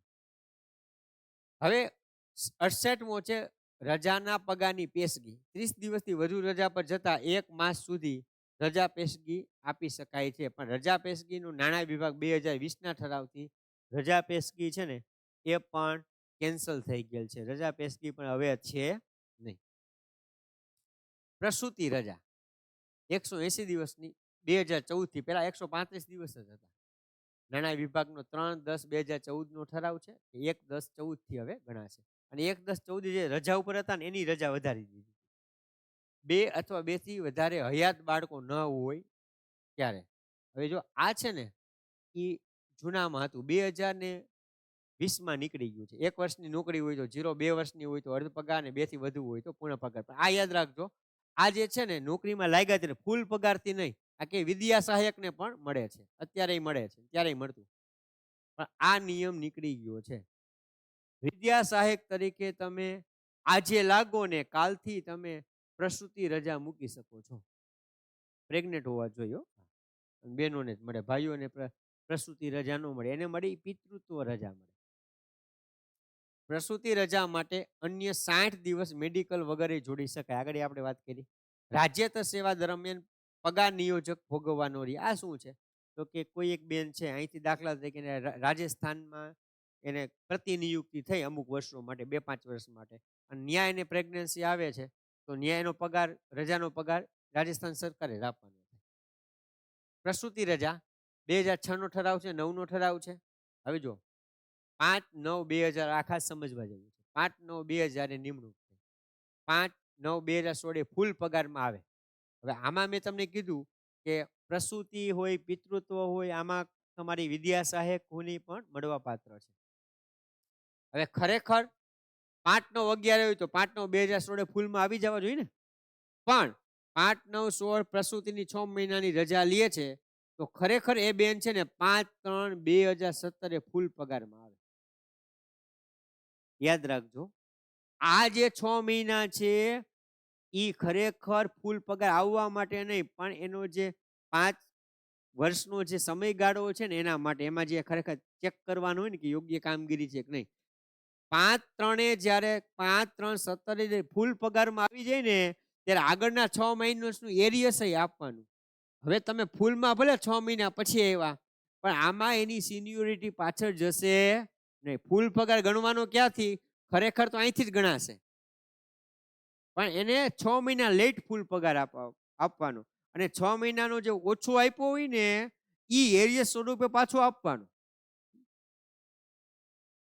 જો 2006 નો જે ઠરાવ છે, ફિક્સ પગારે નિમણૂક પામેલી તેવી મહિલા સરકારી કર્મચારી નોકરીમાં જોડાયા બાદની માતૃત્વ રજા મંજૂર કરવાથી રજા સમય દરમિયાનની કામગીરીનું મૂલ્યાંકન થઈ શકતું ન હોવાથી સરકારના પ્રવર્તમાન નિયમો મુજબ આવા મહિલા સરકારી કર્મચારી કરારી સમયગાળાનું મૂલ્યાંકન કરતી વખતે તેણીએ ભોગવેલી માતૃત્વ રજા જેટલા સમયને કરારી સમયગાળાનું ઉમેરી કામગીરી મૂલ્યાંકન પૂર્ણ કરવાનું રહેશે. પરંતુ કરારી સેવા સંતોષકારક રીતે પૂર્ણ થયેલી માતૃત્વ રજાનો સમયગાળો ધ્યાને લીધા વગર નિયમિત નિમણૂકનો આદેશ કરવામાં આવશે.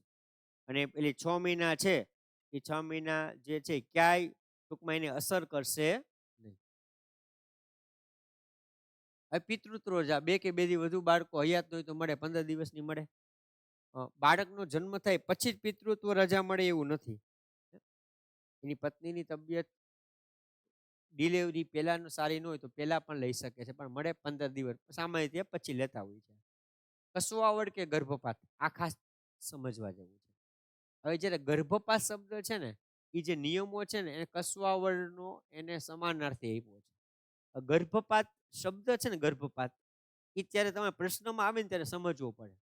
હવે એ પ્રશ્ન કે ગર્ભપાત થયો એ કસુઆવડ એટલે કે કુદરતી, પણ ગર્ભપાત કરાવ્યો એ કૃત્રિમ થઈ જાય તો ત્યારે MTP થઈ જાય, મેડિકલ ટર્મિનેશન ઓફ પ્રેગ્નન્સી. જે બાળક જે અબોર્શન, જેને પિક્ચરમાં સાંભળે કે અબોર્શન કરાવ્યું એ ગર્ભપાત. એટલે ગર્ભપાત શબ્દ બે માટે વપરાય, MTP માટે વપરાય અને કસુઆવડ માટે વપરાય. પણ ગર્ભપાત શબ્દ જો પરીક્ષામાં આપે, જો એવો શબ્દ ગર્ભપાત થઈ ગયો તો એ કસુઆવડ, પણ ગર્ભપાત કરાવ્યો તો પછી MTP હોય. એટલે ગર્ભપાત શબ્દ જે છે ને એ કન્ફ્યુઝન વાળો હોય છે. એટલે ત્યારે તમારે વાક્ય રચના જોવી પડશે કે આ વાક્ય રચના ગર્ભપાત MTP માટે છે, કસુઆવડ માટે છે. ગમે એટલા બાળકો હયાત હોય તો પણ તમને કસુઆવડ અથવા ગર્ભપાત કુદરતી રીતે એટલે કે થઈ જાય તો 45 દિવસ સુધીની તમને રજા મળવા પાત્ર છે. દાખલે પહેલી વાર કસુઆવડ થઈ ત્યારે 10 દિવસની લીધી, બીજી વાર પાછી કસુઆવડ થઈ ત્યારે 20 દિવસ, ત્રીજી વાર કસુઆવડ થઈ પણ વધુમાં વધુ સમગ્ર નોકરી દરમિયાન અમુક એવા લેડીઝ તમે ઘણી વખત સાંભળ્યા હોય કે એને બાળકો ન થતા હોય અને વારંવાર કસુઆવડ થતી હોય, તો આવી કસુઆવડમાં પેલી કસુઆવડમાં એને 5-10 રજા લીધી હોય, પાછી 2 વર્ષ પછી પાછી કસુઆવડ થાય, વારે વારે કસુઆવડ થતી, બાળક એને રહેતા જ ન હોય. ઘણી વખત આવો લેડીઝને બાળકની કોથળી એની સારી ન હોય મજબૂત, એને કારણે વારંવાર કસુઆવડ થતી હોય. તો એવા જે હોય તો એને વારે વારે થતી હોય, બાળક રાખવા, બાળક સંતાન માટે વારે વારે પ્રયત્ન કરતા હોય તો એને કસુઆવડ વારે વારે થતી હોય. પણ એને વધુમાં વધુ કેટલી 45 દિવસ, પહેલી વાર 10 લે, બીજી વાર 10 લે, ત્રીજી વાર, ચોથી વાર 10, પણ પાંચમી વાર 5 જ મળે અને છઠ્ઠી વાર કસુઆવડ થઈ તો પછી ન મળે, પછી કપાત પગારી કે પછી બીજી રજા વાપરી. હવે ગર્ભપાત MTP, તો 2 કે 2 થી વધુ બાળકો હયાત ન હોય ને તો જ મળે. એ 7 દિવસ જ મળે અને 5 વર્ષમાં એકવાર મળે. અને એમાં પણ હું 2 બાળક હોય તો મળે. અહીં તો ગમે એટલા 3 બાળકો હોય તોય મળે, ગમે એટલા બાળકો હોય તોય મળે. આ જે ગમે એટલા બાળકો હોય ને અહીંયા તમે અહીંયા કન્ફ્યુઝન તમને થાય. અહીંયા બધાને એવું જ લાગે કે કસવાવડમાં 2 બાળકોમાં એવું નથી. ચાઇલ્ડ એડપ્ટ લીવ્સ આ 2005 નો નિયમ છે. તમે કોઈ બાળકને દત્તક તરીકે લ્યો છો અને ઈ 12 મહિનાથી નાનું હોય ને તો એને 180 દિવસની પ્રસૂતિ રજાની જેમ મળવાપાત્ર છે. હવે જો તમને જે હમણાં કોઈકે પ્રશ્ન પૂછ્યો હતો ને આખા ચાર્ટ મજા આવે એવો છે. હવે જો મેં બધી રજા લઈ લીધી છે. હવે આમાં સમજવાનું પ્રસૂતિ રજા, પિતૃત્વ, કસુવાવડ, ગર્ભપાત, એમટીપી અને ચાઇલ્ડ એડપ્ટ લીવ. નોકરી પહેલા 2 બાળક હયાત છે નોકરી પહેલા અને પછી બેનને નોકરી લાગે છે. જો આ નોકરી પહેલા નોકરી પછી તમને ભૂલ પડાવવા માટે મૂક્યું છે બરોબર. નોકરી પહેલા કે પછી આપણે 2 બાળક હયાત છે કે નહીં એટલું જ જોવાનું છે. ક્લિયર? 2 બાળક હયાત છે આને ધ્યાનમાં રાખો. નોકરી પહેલા પછી પરીક્ષામાં તમને ભૂલ પડવા માટે નોકરી પહેલા અને પછી મૂકી એની સાથે કોઈ નિસ્બત નથી. 2 બાળક હયાત હોય તો પ્રસૂતિની નો મળે, પિતૃત્વ એના પપ્પાની નો મળે, કસવાવડની મળે, ગર્ભપાતની નો મળે ને ચાઇલ્ડની ના મળે. ક્લિયર? હવે યાદ રાખજો આમાં પણ કન્ફ્યુઝન છે. તમે 2 નોકરી પતિ પત્ની 2 નોકરી કરતા હોય તો 2 મળે. તમારી પત્ની નોકરી નથી કરતી અને તમે પુરુષ છો ને તમે નોકરી કરો છો તો તમને પિતૃત્વની મળે. એ તો નોકરી જ નથી કરતી ક્યાંથી મળે? સમજાય છે? હવે એ નોકરી કરે છે ને તમે નોકરી નથી કરતા. તમારે સરકારી નોકરી તમે નથી કરતો તમારી પત્નીને મળે તમને ન મળે. એ તો ખ્યાલ જ આવે ને. ટૂંકમાં સરકારી હોય ને મળે. પછી નોકરી પહેલા 1 બાળક હયાત છે તો બધી મળે ભાઈ. નોકરી પહેલા એક આ પ્રસૂતિ મળે, પિતૃત્વ મળે, કસુવાર મળે, ગર્ભપાત મળે ને ચાઇલ્ડ એડપ્શન મળે. નોકરી પછી 2 બાળક હતા પણ 1 બાળકનું મૃત્યુ થઈ ગયું છે તોય બધી મળે. પ્રસૂતિ મળે, પિતૃત્વ, કસવાવડ, ગર્ભપાત, ચાઇલ્ડ એડપ્ટ બધી મળે. નોકરી પછી 3 બાળકો, નોકરી મળી ગઈ પછી 3 બાળકો પણ 1 બાળકનું અહીં સોરી 2 બાળક આવશે 2 બાળક. નોકરી પછી 2 ડિલિવરી થઈ ગઈ પણ 1 બાળકનું મૃત્યુ થઈ ગયું છે તો પછી મળે. તોય આ પ્રસૂતિ મળે, પિતૃત્વ મળે, કસુવાવડે મળે, ગર્ભપાતે મળે અને ચાઇલ્ડની મળે. નોકરી પહેલા 2 જોડિયા બાળકો છે અને એક જ ડિલિવરી થઈ. ડિલિવરી એક જ છે નોકરી પહેલા ને એમાંય પાછી એક જ ડિલિવરી 2 બાળકો તોય નો મળે. શું કામ? હયાત 2 બાળકો છે. પિતૃત્વ નો મળે, કસુવાવડની મળે, ગર્ભપાતની નો મળે, ચાઇલ્ડની પણ નો મળે. અહીંયા હતી પણ 2 બાળકો હયાત થઈ ગયા ને ભલે ને ડિલિવરી એક હતી. નોકરી પછી 3 ડિલિવરી પરંતુ 1 બાળક હયાત છે. નોકરી પછી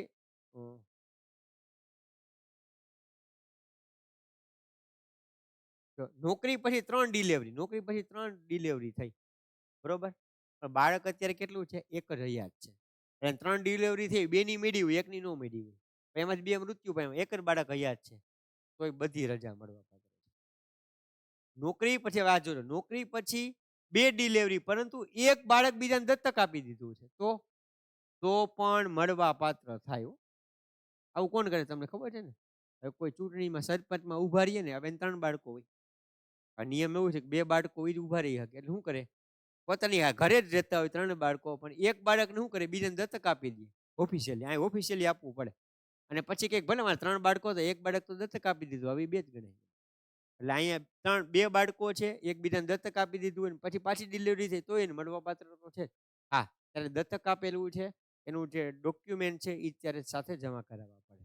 ચાલો હવે કોઈકે પ્રશ્ન પૂછ્યો તો આનો એ પ્રશ્ન પૂછો. હાલો કોઈકને પ્રશ્ન હતો ને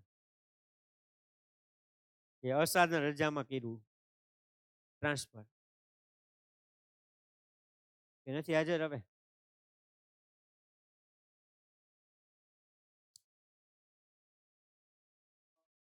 હા બોલો બોલો હવે.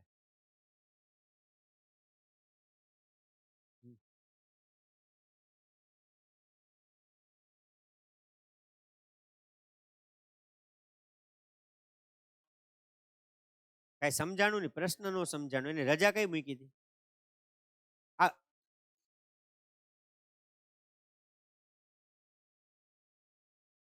હા, હા, એ મેં એકવાર લેક્ચરમાં એ વાત કરી દીધી હતી, ફરીથી કહી દઉં.